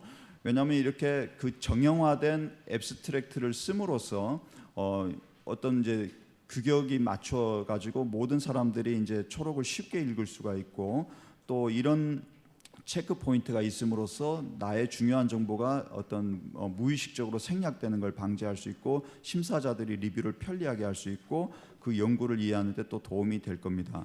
그래서 이제 스트럭처드 앱스트랙트의 여러 가지 뭐 보통은 이제 백그라운드 그다음에 이제 메서드, 리절트, 컨클루전 이렇게 보통 네 가지로 돼 있는데 그것과 포함해서 이런 스트럭처드 앱스트랙트에는 어떤 근거가 무엇인지 나의 이 논문을 쓰게 된 문제점이나 그 하이포테시스는 무엇인지 어떤 프로토콜로 썼는지 그리고 어떤 세팅에서 이 연구를 시행했는지 그리고 누가 어떤 파티시펀트가 참가했는지 그리고 어떤 아웃컴 메저먼트 방법은 무엇인지 그래서 무엇을 발견했는지 그리고 이것은 무엇을 의미하는지 이런 것들이 앱스트랙트에 잘 녹아나도록 해야 되겠습니다. 그래서 처음 앱스트랙트를 작성해서 학회 발표는 하지만 우리가 이제 진짜 논문을 이제 레퍼런스까지 다 쓰고 나서는 다시 한번 이 앱스트랙트에 내가 빠진 게 없는지 다시 한번 검토하는 그 과정을 거쳐야 될 것 같습니다. 그리고 이제 중심 단어는 이런 데이터베이스에서 내 논문을 잘 이렇게 검색할 수 있도록 하는 거기 때문에 아까 이제 강은영 선생님 말씀하신 뭐 메쉬라든지 이런 데에서 들어있는 그 단어를 중심 단어로 이제 하면 되겠습니다. 제가 이제 너무 이제 시간을 많이 가는 것보다는 인트로덕션하고 디스커션에만 좀 집중해서 실제로 이제 어떻게 하면 되는지만 말씀드리겠습니다. 왜냐하면은 인트로덕션이 굉장히 중요한 게 보통 인트로덕션 좀 읽어보다가 재미없으면 안 읽거든요. 그래서 초록 읽고 뭐 인트로덕션 좀 읽어보고 왜냐하면 초록에서 이런 문제들이 왜 이 저자가 이 문제를 그렇게 심각하게 생각하고 이 연구를 했을까를 인트로덕션에서 알 수 있기 때문에 그렇습니다. 그래서 인트로덕션에는 이런 연구에 대한 개괄적인 필요성을 이렇게 제공을 해야 됩니다. 그리고 여기서 문제점을 무엇이 문제이기 때문에 내가 이 연구를 했는지 이런 것들을 이제 소개를 해야 됩니다. 그래서 내가 지금 하고자 하는 전문 분야가 뭐고 지금까지 밝혀진 게 뭐고 그러면은 이 지금까지 밝혀진 것과 지금 밝혀져야 하는 것 사이에 어떤 갭이 무엇인지 그래서 그 갭을 어떤 문제를 해결하기 위해서 어떤 그 방법을 통해서 내가 가설을 세우게 되죠. 이게 아마 이것 때문일 것이다라는 가설이 세우고 그걸 증명하기 위해서 뭘 하고 이제 어떻게 해야 되겠는가를 이제 인트로덕션에 하게 됩니다. 그래서 인트로덕션은 두 가지로 구성됩니다. 이 문맥 오리엔테이션이라는 것과 논문 포커스라고 하는 그 개념인데요. 문맥 오리엔테이션은 그겁니다. 지금 내가 왜 이러한 문제를 제기했는지를 독자들한테 얘기를 하는 겁니다. 그리고 논문 포커스는 내가 제기한 문제를 어떻게 해결하겠다는 것을 인트로덕션에 넣는 겁니다. 그래서 이제 문맥 오리엔테이션은 처음에 이제 직접 쓴다고 생각하시면 됩니다. 인트로덕션 이제 씁니다. 그럼 이제 시작 문장이 있어야 될 거예요. 시작 문장은 뭔가 일반적으로 뭐 위함은 흔한합니다. 이런 건 아무 정보를 못 주죠. 이제 어떤 정보를 주는 유익한 문장으로 처음 시작 문장을 작성을 하고 그 다음에 알려진 것을 먼저 쓰고 그 다음에 알려지지 않았고 내가 정말 이 알고 싶어하는 것의 핵심 지식을 쓰고 그 차이가 지금 현재까지 얼마나 밝혀져 있고 이런 것들을 이제 이 갭을 프로블럼을 확인하고 이게 왜 중요한 것인지를 이제 해주면은 뭐 거의 다 인트로덕션이 다 차게 되죠. 그래서 예를 들면 아까 이제 이 시작 문장은 정보를 주는 걸로 하라 그랬습니다. 보면 예를 들면 이제 안 좋은 예는 그냥 뭐 트랜스크립션 팩터인 NF kappa B는 그냥 인플라메이션에 그렇게 관계하는 레귤레이터로 뭐 스터디가 돼 있다. 이건 너무 일반적인 거라는 거죠. 근데 이런 NF kappa B의 레귤러티 패스웨이는 이런 프로티오좀을 거쳐서 어떤 인플라메이션에 굉장히 중요한 그 크리티컬한 걸로 이렇게 인식돼 있다. 그러니까 조금 더 구체적인 어떤 그 정보를 제공하는 이런 시작 문장을 해서 흥미를 좀 유발해야 되겠습니다. 그 다음에 이제 시작 문장을 쓰고 그 다음에 이제 알려진 거에 대한 이제 리뷰를 간단히 써야 됩니다. 근데 리뷰는 간단히 리뷰를 하고 만약에 내가 그 이 주제와 관련된 프리비어스 스터디가 있으면 잠깐 넣는 것도 중요하고요. 그래서 일반적인 걸 먼저 쓴 다음에 빠르게 어떤 특이적인 걸로 내가 지금 초점을 맞추자는 걸로 이렇게 전환을 하고 참고 문헌은 굉장히 중요한 것만 써야 됩니다. 왜냐하면 인트로덕션을 디스커션처럼 길게 쓰면 안 되거든요. 그리고 이제 토의는 뒤에서 디스커션에서 하면 되겠습니다. 이 프로블럼을 어떻게 제기하느냐가 굉장히 저널에 억셉트 되느냐 리젝트 되느냐 중요한데요. 실제로 보면은 이 저널에 억셉트 되는 가장 큰 이유는 내가 그 저널의 취지에 맞기 때문입니다. 만약에 서지컬 엔도스코피에 내가 뭐 어떤 기초 과학을 낸 아무리 좋은 기초 과학을 내도 이 억셉트가 안 되겠죠. 이 렐러번스가 굉장히 중요한 거죠. 복강경이나 아주 최첨단 그런 걸 내야지 억셉트가 되겠죠. 그래서 억셉트 되는데 가장 중요한 것은 이런 관련성인데 그 다음 중요한 게 이런 그 문제 제기입니다. 어떤 문제 제기, 이건 정말 산뜻한 문제 제기를 했다. 어떻게 보면 이 문제 제기에 따라서 억셉트 되고 또 문제 제기가 형편없어서 리젝트 되고 이게 정말 세컨드 임포턴트로 되어 있습니다. 그리고 이제 리젝트 되는 이유는 이 결과가 별로 뭐 그렇게 포지티브하고 좋은 결과가 이제 나오지 않아서 보통은 이제 리젝트 되는 율이 제일 많다 그러고요. 그래서 어쨌든 이런 문제 제기가 굉장히 중요하기 때문에 문제를 잘 해야 된다고 합니다. 그럼 이 문제를 어떻게 하느냐면 문제는 기존 지식과 지금 알려지지 않은 것들을 이어주는 겁니다. 그러니까 보면은 이런 것들이 지금까지 이제 뭐 이런 여러 가지 아까 일반적인 그 레퍼런스를 했죠. 이런 파인딩은 뭐 이런 게 프로티오점이 어떤 인발부되어 있다는 것을 이제 시사하지만 결국에 지금까지 그 구체적인 메커니즘은 돼 있지 않다. 이게 이제 어떻게 보면 지금까지 알려진 것과 내가 하고자 하는 것의 그 갭을 독자들한테 얘기를 하는 거죠. 이게 이제 프로블럼이라는 거죠. 그래서 여러분들이 이제 문제 또는 질문을 작성하는 그 방법은 뭐 has not been defined, 아직까지 unclear하다, 뭐 아직까지는 얘기돼 있지 않다, 완전하게 알려져 있지는 않다는 식으로 이제 지금까지 알려진 것과 내가 지금 하고자 하는 거를 이렇게 해서 내가 하고자 하는 게 굉장히 중요한 거다라는 거를 인트로덕션에 이제 넣어야 되겠습니다. 그리고 나서 이제 문제를 제기했다면은 그 문제를 어떻게 내가 이제 이 문제는 결국은 이것 때문에 그렇다는 어떤 가설을 이제 세워야 합니다. 이 가설을 받쳐줄 수 있는 참고 문헌을 잠깐 이제 또 이렇게 해야 되고 이 가설을 세우고 이 가설을 어떻게 풀어 나가야 되겠다는 것을 이제 인트로덕션에 넣으면은 이제 인트로덕션은 끝나게 됩니다. 그래서 인트로덕션에 넣을 거는 제일 처음에 이제 내가 어떤 분야를 쓰겠다는 거, 그리고 이제 지금까지 현재 나와 있는 지식과 내가 지금 아직까지 안 알려져 있는 그런 지식 간의 갭을 말해주고 그게 이제 프로블럼이 되고 그 프로블럼을 어떻게 해결해야겠다는 그런 그 가설을 세우고 그 가설을 테스트하기 위해서 어떤 식으로 앞으로 이제 하겠다는 것을 인트로덕션에 넣으면 이제 인트로덕션은 이제 완성되는 겁니다. 인트로덕션은 절대 많이 쓰면은 결국은 더 읽지 않고 지겹기만 하고 관심을 격감시키기 때문에 아까 들어있는 그런 내용으로 한 페이지나 1.5페이지만 딱 하면 되겠습니다. 그리고 이제 머티리얼 메서드는 사실 표절의 문제가 비교적 없기 때문에 어떤 이제 요건 뭐 그렇게 워낙 여러분들이 잘 쓰니까요. 메서드는 리절트는 이제 표에서 나온 데이터를 그대로 또 한번 이렇게 텍스트 문장으로 하는 건 좋지 않습니다. 표에서 나온 거는 표에서 있고 그 표를 어떻게 우리가 해석하느냐를 리절트에서 인터프리테이션 하는 거를 리절트에 써줘야지 진정한 리절트가 되겠고요. 이제 마지막으로 디스커션만 잠깐 말씀드리겠습니다. 디스커션은 이제 마지막에 씁니다. 그래도 이제 거의 마지막 부분에 쓰고 두 번째로 중요한 부분이다. 왜냐하면 인트로덕션 하고 나서 바로 디스커션 넘어가는 경우가 많습니다. 왜냐하면 우리가 핵심적인 그런 정보를 보기 위해서 그런 거니까요. 그래서 관심을 계속 유지시키는 게 중요합니다.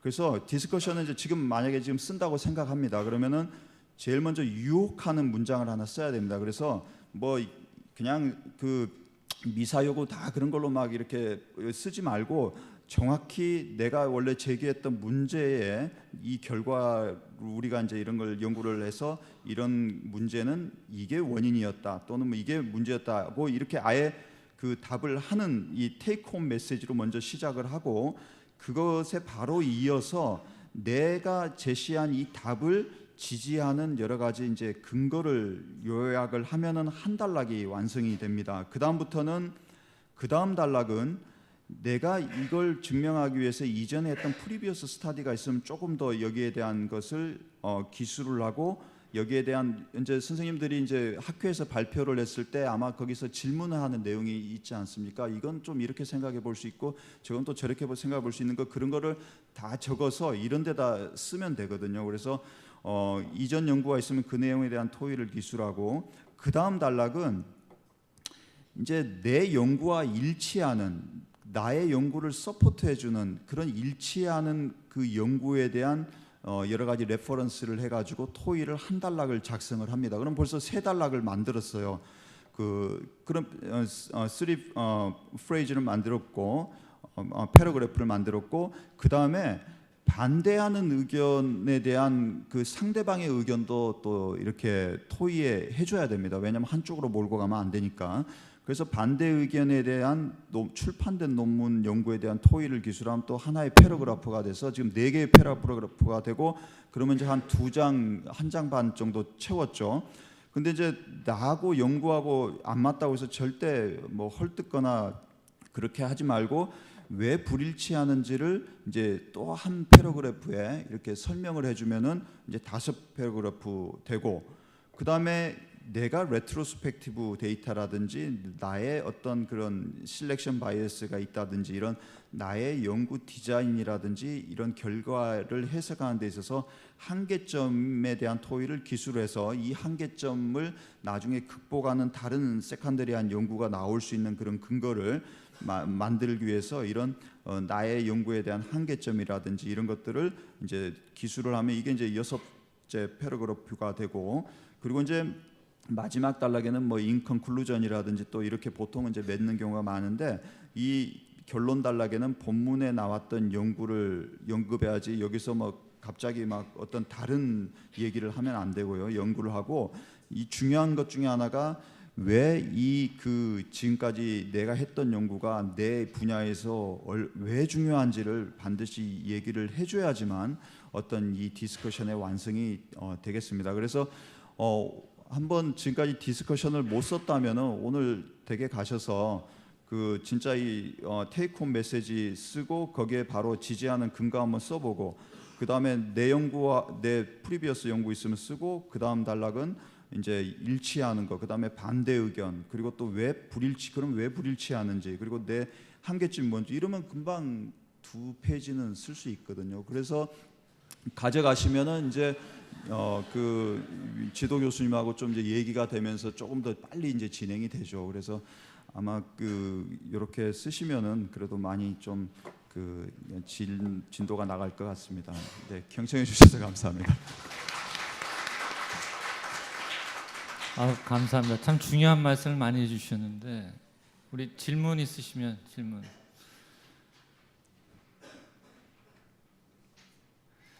아까 이제 서두에서 초록에다가 뭐 This is the first report 뭐 이런 얘기를 쓰는 게 좋겠다고 이제 말씀하셨는데 사실 그 부분에 대해서 이견이 꽤 있을 거라는 생각도 들거든요. 그러니까 오히려 그런 표현에 대해서 리뷰어들이 이렇게 거부감을 갖는 사람들도 있는 게 사실이기 때문에 어떻게 생각하세요, 그 퍼스트 연구일 때 퍼스트라고 써야죠.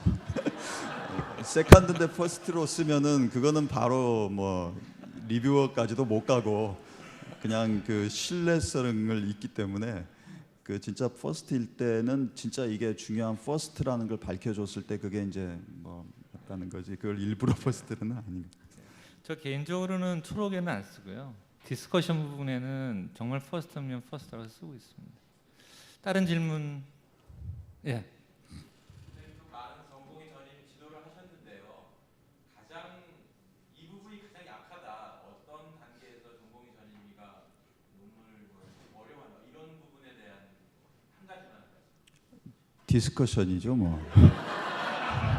아니 왜냐하면 뭐 10명이면 10명 다 디스커션에 머물러 있고 실제로 디스커션을 써왔는데 제가 다시 고쳤습니다. 다시 처음부터. 왜냐하면 어떤 그 이 스트럭처 돼 있는 아주 그런 아까 말씀드린 그런 흐름을 통하지 않고 뭐 주저리 그냥 그 쓴 게 돼버리고 리뷰가 돼버리면은 그 논문이 좋은 논문이 아니고 그 사실 결과는 만약에 요걸 조금 이런 방향으로 더 연구를 해봐라 이렇게 분석해봐라 그러면 금방 해옵니다. 뭐 SPSS 다 잘 돌리고 그러니까 금방 해오는데 이제 그럼 결과 다 됐네 이제 자 빨리 이제 쓰자 이러면 이제 어디 썼냐 디스커션.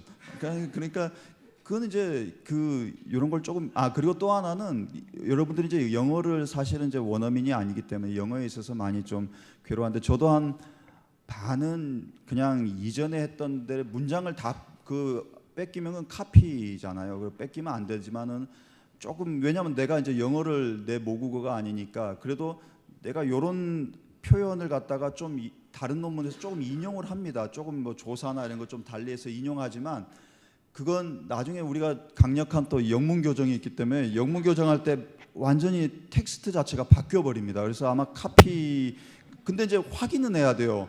이게 정말 바뀌어졌는지. 그래서 이제 처음엔 그런 걸 좀 이제 활용해도 좋고 그 다음부터는 이제 아예 그냥 영문으로 씁니다. 그냥 이제 영문으로 써보면 차라리 더 낫습니다. 어떻게 보면 뭐 물론 이제 나중에 그거는 다시 영문 교정 받을 때 아주 그냥 잘 또 교정이 오니까 그래서 이제 그런 방법도 좀 체인지하는 그런 것도 좀 중요할 것 같고요. 네.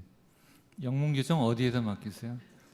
저는 돈만 주면 빨리 해주는 뭐 2, 3일도 되는 데도 있고요. 뭐 싼 데는 좀 오래 걸리고 또 다시 영문 교정하라고 오는 데도 있고 그래서 뭐 사이트가 여러 가지 있고 우리 병원에서도 아마 2군데인가 뭐 이렇게 지원해 주는 걸로 알고 있습니다. 윤석 교수 질문.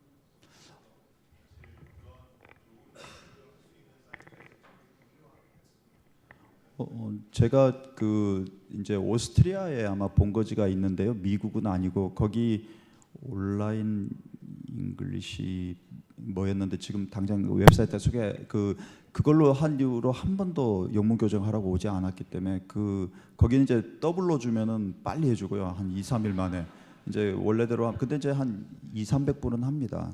근데 이제 영문 교정 맡길 때 뭐 보면은 레퍼런스 그리고 표 이런 것까지 다 영문 교정을 맡기는 분들이 있어요. 근데 그게 단어수로 되기 때문에 그런 거 다 빼고 진짜 텍스트만 딱 해서 이렇게 맡기면 좀 싸게 맡길 수가 있고 하레스코는 많이 그렇게 다시 영문 교정하라고 오는 것 같습니다. 거기는 좀. 예, 질문 더 없으시면 감사합니다, 박종영 교수. 이제 오늘 마지막 순서가 되겠습니다. 표와 그래프의 작성에 관한 부분이고요. 우리 최준용 교수가 강의를 해주시겠습니다. 간단히 소개를 드릴게요. 2002년도에 서울의대 졸업했고 2003년부터 2007년까지 서울대병원 외과 전공의, 2010년부터 서울대병원 외과 전임의, 그리고 2013년부터 분당 서울대병원 외과 갑상선 외과의 칩 교수라고 그래야 되나? 보스라고 해야 되나? 이거 갑상선 외과를 책임지고 있습니다. 강의 부탁드립니다. 예, 소개 감사드립니다. 제가 맡은 부분은 표와 그래프 그리기고 오늘의 마지막 강의입니다. 열기가 대단한 것 같습니다. 원래 이 시간쯤 되면 다들 되게 가실 줄 알았는데 끝까지 기다려 주셔서 제가 좀 부담스럽네요. 가장 좀 재밌게 해야 될 텐데 표와 그래프가 왜 중요한가 하는 거는 여러분들도 뭐 말씀 안 드려도 잘 아시겠죠. 결국 논문에서 남는 거는 표와 그래프밖에 없죠. 그래서 제가 뭐 잘 말씀은 잘 안 드리는 내용인데 저만의 그 저널 리뷰하는 방법이 있습니다. 전공의 시절 때 시간이 없잖아요. 여러분들 전공의 전임인데 당장 내일 저널 리뷰를 하나 해라라고 하는 경우 꽤 많아요, 그렇죠? 근데 저널 리뷰를 대개는 그렇게 짧은 시간을 못 해요. 저널을 하나 읽는데 시간이 많이 걸리잖아요. 또는 잠이 들어버리는 경우 되게 많아요. 저널 읽다 보면은 잠이 오거든요. 잠이 들었다가 아침에 일어나서 그걸 만들어야 되는데 만들 수가 없잖아요. 그래서 그럴 때 어떻게 해야 되는가? 한 20분이면 만들 수 있습니다. 그래서 제일 처음에 이 다음 장으로 넘어가기 전에 이거부터 말씀드릴게요. 제일 처음에 그 캡처하는 프로그램으로 제목하고 거기 그 뭐 NEJM이면 NEJM 그거를 크게 캡처해서 맨 첫 페이지를 만들어요. 그리고 다음 페이지로 넘어가요. 그리고 표를 또 캡처해서 만들어요. 그렇게 하면은 5장 정도가 만들어져요. 왜냐하면 표가 대개는 한 2개 정도 있고 그래프가 한 3개 그리고 사진 이런 게 한두 개 정도 있기 때문에 그걸 붙이면은 한 7장 그 정도가 만들어져요. 그리고 이제 그 메소드는 초록에 잘 나와 있어요. 초록을 카피 앤 페이스트 해가지고 적당히 띄어쓰기를 해요. 그다음 리절트도 초록에 잘 나와 있어요. 초록에 잘 나와 있지 않으면 그 초록을 잘못 쓴 거예요. 초록을 그럼요. 자기가 이야기하고 싶은 모든 내용은 다 초록에 다 있어야죠. 리절트를 카피 앤 페이스트해서 잘 띄어쓰기를 잘 해요. 그다음 이제 인트로덕션은 재밌어요. 내용이 인트로덕션은 뭐 예를 들자면은 요즘 왜 이렇게 길이 많이 막히는 줄 아느냐 뭐 이런 내용이에요. 그렇죠? 그래서 뭐 뉴욕에서 뭐 조사를 해보니까 토요일 날 뭐 레저 때문에 차를 많이 가지고 나오는 결과도 있고 막 이런 식으로 돼서 어떤 논문을 읽든지 간에 인트로덕션은 되게 재밌어요. 그래서 인트로덕션은 졸지 않고 읽을 수가 있거든요. 그래서 인트로덕션을 쫙 따다 붙여가지고 또 읽으면서 이렇게 적절히 엔터를 치면서 딱 배치를 해요. 그럼 디스커션 읽을 시간이 없어. 디스커션 읽다가 잠이 들거든요. 대개는. 그럼 어떻게 하느냐? 디스커션에 대해서 질문이 들어온다고요. 분명히 질문이 들어와요. 그러면 어떻게 이야기하느냐? 저자들도 그 부분에 대해서 선생님 말씀하신 것처럼 저자들도 분명히 그거를 그렇게 생각을 하고 있고 그게 리미트 오브 이 아티클의 리미테이션이라고 이야기를 하고 있고 좀 더 잘 디자인된 논문으로 다시 자기네가 그런 게 새로운 연구가 필요하다라고 했다. 그러면은 그냥 넘어가는 거예요. 그렇죠? 그렇게 해서 뛰면서 그거 일단 슬라이드 만들어서 USB에 담고 뛰면서 논문 읽으면서 발표를 할 수 있습니다. 진짜 20분 딱 걸려요. 그래서 많은 위기를 넘겼는데 또 위기가 또 찾아오기도 하죠. 그러다 보면 그래서 표와 그래프가 그 정도로 중요하다. 그래서 한번 이야기를 들어가 보도록 하겠습니다. 또 이 슬라이드가 제가 다 만든 슬라이드는 아니고 또 제가 잘 아는 분 이렇게 통해서 좀 받은 슬라이드도 있습니다. 그래서 그거는 참고를 해주시고요. 처음에 표와 그래프라는 그 주제를 받았을 때 어떤 내용을 이야기해야 될까? 표는 그냥 통계 돌리면 나오는 게 표고 그래프도 통계 돌리면 나오는 게 그래프인데 라고 생각을 했는데 이제 여러분들이 연구를 처음 시작하신 입장에서 어떻게 표와 그래프를 그려야 될지 그거를 제가 말씀을 드릴게요. 표는 일단 그 데이터들을 보기 좋게 그렇게 정리를 해놓은 게 표죠. 그래서 자료를 유용한 형태로 정리 요약하는 과정이 필요하고 그게 바로 표와 그래프다. 수치로 하면은 표고 시각적으로 하면 그래프입니다. 그래서 표를 그릴 때는 뭐 이런 고려 사항들이 있습니다. 그래서 많이 그리게 되는 표가 도수분포표인데 통계적 자료를 뭐 나이면 나이 10살부터 20세, 뭐 20세, 30세 이런 식으로 나눠 가지고 표를 그리는데 이런 도수분포표를 그리는 작성 요령이 있습니다. 그래서 요거 하나는 표 그릴 때 조금 알아두시면 좋은데 스털지의 법칙이라고 해서 만약에 n수가 어떤 n이 있을 때 k는 1 플러스 3.3 로그 n으로 해서 요거를 계산을 하면은 약 n수가 뭐 50개 되게 나이가 환자군이 뭐 50명 정도다 그러면은 약 7개의 그 구간을 나눠서, 그리고 범위는 최대값 빼기 최소값에서 계급의 그럼 넓이가 나오죠. 67을 7로 나눠서 약 9.6. 그래서 보면은 해석하기 편리하게 하기 위해서 10에서 19, 20에서 29. 그런데 스터지의 법칙을 몰라도 이렇게 할 것 같잖아요, 그렇죠? 10에서 19, 20에서 29. 근데 조금 더 n수가 많고 이렇게 복잡하면은 이런 게 필요하다. 그래서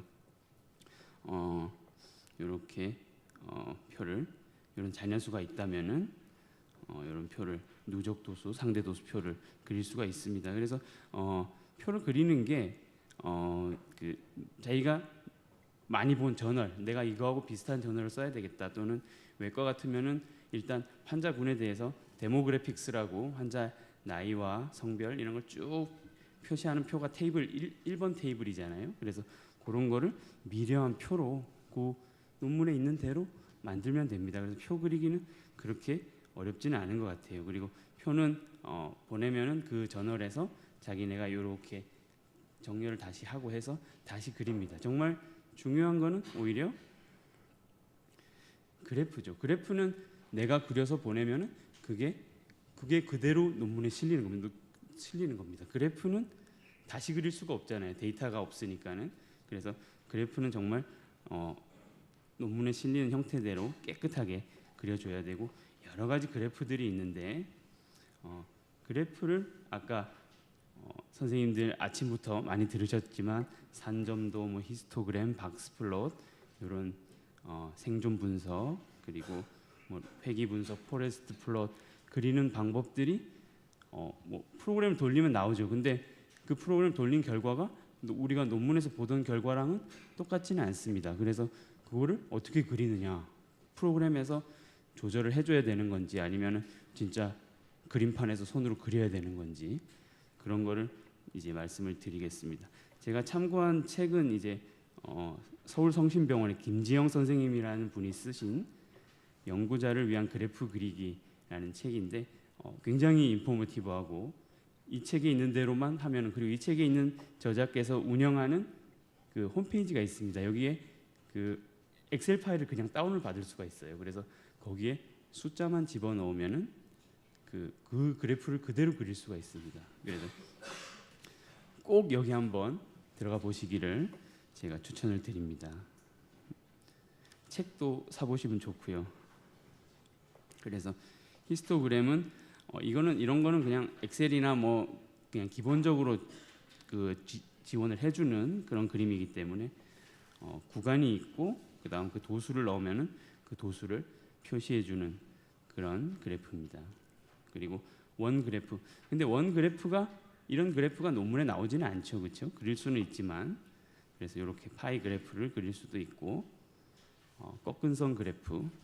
그런데 우리가 논문에서 보는 꺾은선 그래프는 좀 더 복잡해요, 이거보다. 그래서 엑셀 파일만으로 이걸 과연 그릴 수 있느냐, SPSS에서 이렇게 복잡한 그래프를 그릴 수 있느냐, 그런 게 궁금하셨을 거예요. 그래서 혼합 그래프도 있고 산점도. 그래서 산점도부터 시작을 하면은 엑셀에서도 그릴 수가 있고 SPSS에서도 그릴 수가 있는데, 미려한, 그러니까 논문에 실을 만한 그림을 그리기에는 엑셀이 낫습니다. 그래서 데이터를 뭐 SPSS에서도 데이터가 있지만 처음에 입력은 대개는 엑셀에서 하시니까는 이런 그래프를 그릴 수가 있는데, 분산형이라는 항목을 클릭하시면은 표식만 있는 분산형 이렇게 클릭을 하시면 이런 내 데이터를 가지고 이렇게 그림을 그려줍니다. 그래서 여기에 축 서식이라든지 그런 것들을 조절을 해서 그리고 추세선이라고 이렇게 라인을 그릴 수도 있고, 그 다음 이런 파란 네모 이렇게 칼라로 하진 않잖아요, 그렇죠? 네모 그런 거 각각을 선택해서 모양을 선택하고 선을 선택을 하면은 이렇게 꼭 논문에 실리는 것처럼 이렇게 만들 수가 있습니다.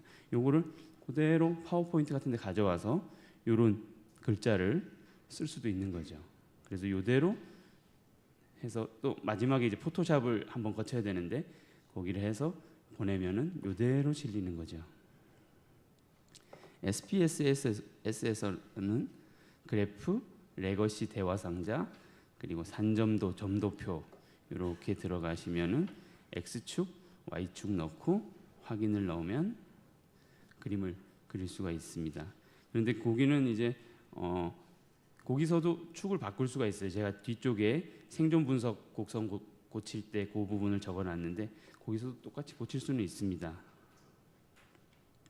히스토그램은 엑셀에서는 데이터 분석, 히스토그램으로 들어가서 이렇게 표를 영역을 선택을 하면은 이렇게 히스토그램을 그려주고요. 여기서도 이렇게 뭐 축을 이렇게 계열을 삐딱하게 한다든지, 그다음 색깔을 넣는다든지 이런 게 가능합니다. SPSS에서는 그래프, 레거시 대화 상자, 히스토그램 이렇게 들어가서 변수에 넣어주면은 이렇게 똑같이 그려주는데 이 모양 그대로는 논문에 실기는 좀 힘들겠죠. 그래서 요거를 엑셀이 조금 더 낫다 그런 면에서는. 그리고 박스플롯, 아까 박스플롯 많이 나왔었는데 SPSS에서는 그래프, 레거시 대화 상자, 상자 도표. 그러니까 이름을 아시면은 그 그림을 그릴 수가 있어요. 이름을 모르면은 그 그림을 그리기가 힘듭니다. 그러니까 이게 뭐 박스플롯, 상자 도표 같은 말이니까는 이게 같은 거라는 거를 여러분이 아시고 그리면 돼요. 그래서 선택을 단순, 뭐 개별 변수의 요약 이렇게 선택을 하시고 그다음 변수를 두 군데 넣으면은 이렇게 그림을 그려줍니다. 아까 여기가 미디안이고 뭐 25%, 75%, 100% 그거 설명은 들으셨죠? 이렇게 도표 작성기라는 SPSS에서 도표 작성기라는 걸 지원을 해주는데 요거는 좀 더 편하게 여기서 바로 X축, Y축을 끌어가지고 올 수 있습니다. 그러면은 상자 도표 선택하고 이렇게 요소 특성 선택을 하면은 조금 더 편하게 그 마법사로 만들 수도 있습니다. 그리고 엑셀에서는 여기서부터는 이제 그 제가 아까 이야기했던 그 책에 나오는 그 사이트에서 표를 가지고 온 건데 보시면은 이렇게 숫자도 넣을 수가 있고요. 요 네모 요 노란색 부분만 숫자를 넣으면 됩니다. SPSS 돌리면은 요 결과들이 표로 쫙 나오잖아요, 그렇죠? 그거를 여기다가 숫자를 넣으면 됩니다. 그리고 넣으면은 이렇게 옆에 숫자가 나오게 할 수도 있고 줄간 간격을 조절할 수도 있어요. 그리고 파워포인트로 가져와서 색깔을 넣을 수도 있습니다. 이렇게 빗금을 치는 경우도 있죠. 그래서 그렇게 바꿀 수가 있습니다. 바 차트라고 해서 이것도 템플릿이 있는데 이거는 이제 그 실내 구간 표시한 거고 이것도 숫자를 이렇게 엑셀로 넣을 수가 있습니다. 이 노란 칸만 넣어주시면 됩니다. 그래서 굉장히 편하게 그래프를 그릴 수 있다. 그리고 생존 곡선은 엑셀로 안 됩니다. 엑셀로 안 돼서 생존 곡선은 SPSS에서 해야 되고 여기는 분석, 생존 확률, 카플란 마이어 생존 분석 이렇게 들어가시면은 시간 변수, 시간은 이제 타임, 뭐 몇 개월 이런 타임, 그리고 상태 변수, 상태 변수는 사망을 보통 1, 0으로 표시를 하죠. 그리고 요인을 이렇게 세 군데 넣고 그다음 마지막에 여기 생존 옵션에서 생존 도표를 클릭을 해주면은 이런 그림이 그려집니다. 그런데 여러분들이 요거를 이제 논문에 그대로 실을 수는 없는 상태고 그리고 이렇게 일단 요거를 한번 만져줘야 되잖아요. 그리고 궁금한 게 이게 0이 이렇게 꼭지점에 시작을 안 하고 이렇게 중간에 시작하거든요. 그래서 요걸 그대로 논문 내는데 내면은 요게 그대로 나와요. 이렇게. 근데 대개는 이렇게 안 생겼잖아요, 그렇죠? 그래서 요 도표 편집기라는 더블 클릭을 하면은 도표 편집기로 들어갑니다. 그래서 클릭을 해주면은 그 해당 항목을 조절을 할 수가 있는데 일단 색이 그 연한 미색이 베이지색이 들어가 있으니까 색을 미리 빼주고 여기 이거는 색이 없다는 뜻이고 이건 흰색이라는 뜻인데 둘 중에 하나를 선택해서 색깔을 빼주고 그다음 경계가 대개는 경계가 없죠. 경계를 빼주고 경계도 해서 색이 없는 걸로 해주고, 그다음 여백을, 아래쪽 여백을, 여기 항상 5로 돼 있어요. SPSS는 요걸 0으로 바꿔주면은 요게 딱 꼭지점이 0으로 딱 만납니다. 요거 굉장히 중요한 거예요. 0으로 만나고 요 끝도 딱 만납니다. 그래서 이렇게 그림이 있는데 이렇게 파란색, 초록색으로 표시하면 안 되죠. 흑백으로 해야 되니까 이렇게 선택을 해서 선에서 어떤 선으로 하고 색을 어떤 색으로 하고 선택을 해주면은 이렇게 우리가 써먹을 만한 그런 생존 곡선이 나왔습니다. 요거 이렇게 요런 가쪽에 이런 부분은 또 다른 파워포인트나 다른 프로그램에서 지우고 자기가 원하는 걸 쓸 수 있죠. 그리고 아까 전에 페어드 티 테스트 이런 그래프 많이 보셨을 거예요. 어떤 시간이 지나서 아까 뭐 악력이 뭐 변한다 이럴 때 좋아졌다 나빠졌다 이렇게 표시되는데, 그거는 엑셀에서 보통 이렇게 딱 테이블을 선택해서 그래프를 2차원 꺾은 선형 이렇게 테이블 그리면 이런 그래프가 나와요. 그래서 여기서 대개는 포기를 하게 되는데 이런 그래프 도저히 이런 그래프를 그릴 수가 없잖아요. 근데 이게 행렬 전환이라는 게 있습니다. 행렬 전환을 해주면 이런 그래프가 바로 톡 튀어나옵니다. 그리고 이게 열이 3개면은 3개도 똑같아요. 3개 하면은 이게 딱 꺾여가지고 이런 V자 모양이 딱 나옵니다. 그래서 페어드 티 테스트 그림 그리기 이것도 아까 전에 하나씩 선택해서 색 바꿔주고 하면은 이쁜 표가 될 수 있습니다. 그리고 요런 NEJM에서 가져온 표들인데요. 요런 표들이 이제 그리고 싶다는 거죠. 요런 표를 그려서 내가 발표도 하고 싶고 그다음 논문에 넣고 싶다라는 건데, 요거는 그냥 쉽게 그려지는 표는 아닙니다. SPSS에서 그려줄 수가 없는 표고, 요건 템플릿이 있습니다. 템플릿이 있고 이렇게 그려져 있는 템플릿이 있고, 그 SPSS 그 프로그램 돌리면은 쫙 숫자가 나와요. 숫자가 나오는 거를 탁탁탁탁탁 이렇게 넣으면은 이렇게 점과 그다음 그 95% 신뢰 구간이 딱 그려집니다. 축을 하나 더 선택하려면 하나 더 그려주면 돼요. 그 밑에다가 컨트롤 CV에서 하나 더 해주면 되고, 엑셀에서 만들고 파워포인트에서 수정을 하면 됩니다. 지금 상태에서도 수정이 되는데요. 여기서 더블 클릭을 하면은 여기서 지금 수정이 돼요. 이렇게 뭐 선을 어떤 식으로 바꾸고 지금 상태로도 바꿀 수가 있습니다. 그래서 수정을 하면 되고, 박스 플롯, 포레스트 플롯 요거 아까 그 명승권 선생님께서 막 스타타 이야기하시면서 넣어주면 된다는데 스타타가 없잖아요. 우리한테는 스타타가 없고 이거 하나 그리기 위해서 스타타를 돌릴 수도 없잖아요. 그리고 그림판으로 그리기도 좀 옹색해요, 그렇죠? 그림판으로 그리면 제일 빨라요. 그림판으로 그리면 금방 그릴 수 있어요, 진짜로. 요거 줄 긋고 이렇게 해가지고 파워포인트로도 만들 수 있어요. 근데 옹색하다 약간. 그래서 꼭 메타 아날리시스를 안 하더라도 뭐 이런 식으로 서브그룹 아날리시스 뭐 이런 요 NEJM에서 가지고 왔는데 이렇게 해저드 레이시오를 이렇게 표시해 주면은 이게 굉장히 미려하죠, 아름답죠. 그래서 요것도 엑셀로 그 템플릿이 있습니다. 그래서 요런 우리 값들이 나오잖아요. 오즈 레이시오와 그다음 그 95% 신뢰 구간이 나오는데 그거를 숫자만 넣어주면 됩니다. 숫자만 넣어주면은 이런 표를 그대로 그려줘요. 그리고 마지막에는 뭐 다이아몬드로 하라 그랬잖아요, 그렇죠? 그래서 파워포인트에서 수정하면 됩니다. 이것도 얘도 고칠 수 있습니다. 표식 스타일, 표식 옵션, 그리고 여러 가지로 이렇게 바꿀 수가 있다. 엑셀에서 만들고 파워포인트 수정하고, 뭐 학회에서 발표할 때는 컬러풀한 게 더 좋으니까 컬러로 하고, 그다음 논문에 올릴 때는 흑백으로 만들고 이렇게 할 수 있습니다.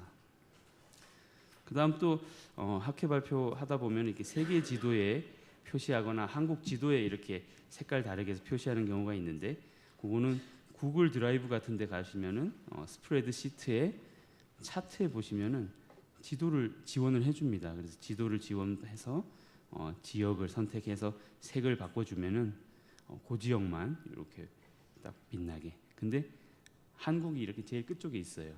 우리는 한국이 가운데 있는 항상 세계 지도를 쓰잖아요. 근데 그게 미국 사람들은 그렇게 안 쓰니까 그게 약간 다릅니다.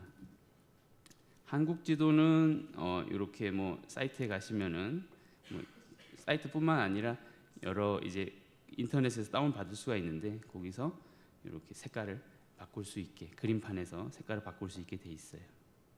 그래서 대개는 그 그림의 이름만 알면 됩니다. 그림에 자기가 원하는 표가 어떤 거다. 논문을 읽다 보면은 내가 이런 표가 필요한데 꼭 이런 표를 그려야 되는데라고 하면은 그 논문의 그 그림의 이름만 알면 그게 박스플롯인지 뭐 아니면은 뭐 페어드 티 테스트인지 그것만 알면은 쉽게 그릴 수 있는 방법이 있어요. 인터넷에 뭐 R이라든지 아까 뭐 프리즘이라든지 뭐 그런 거 안 쓰고도 엑셀과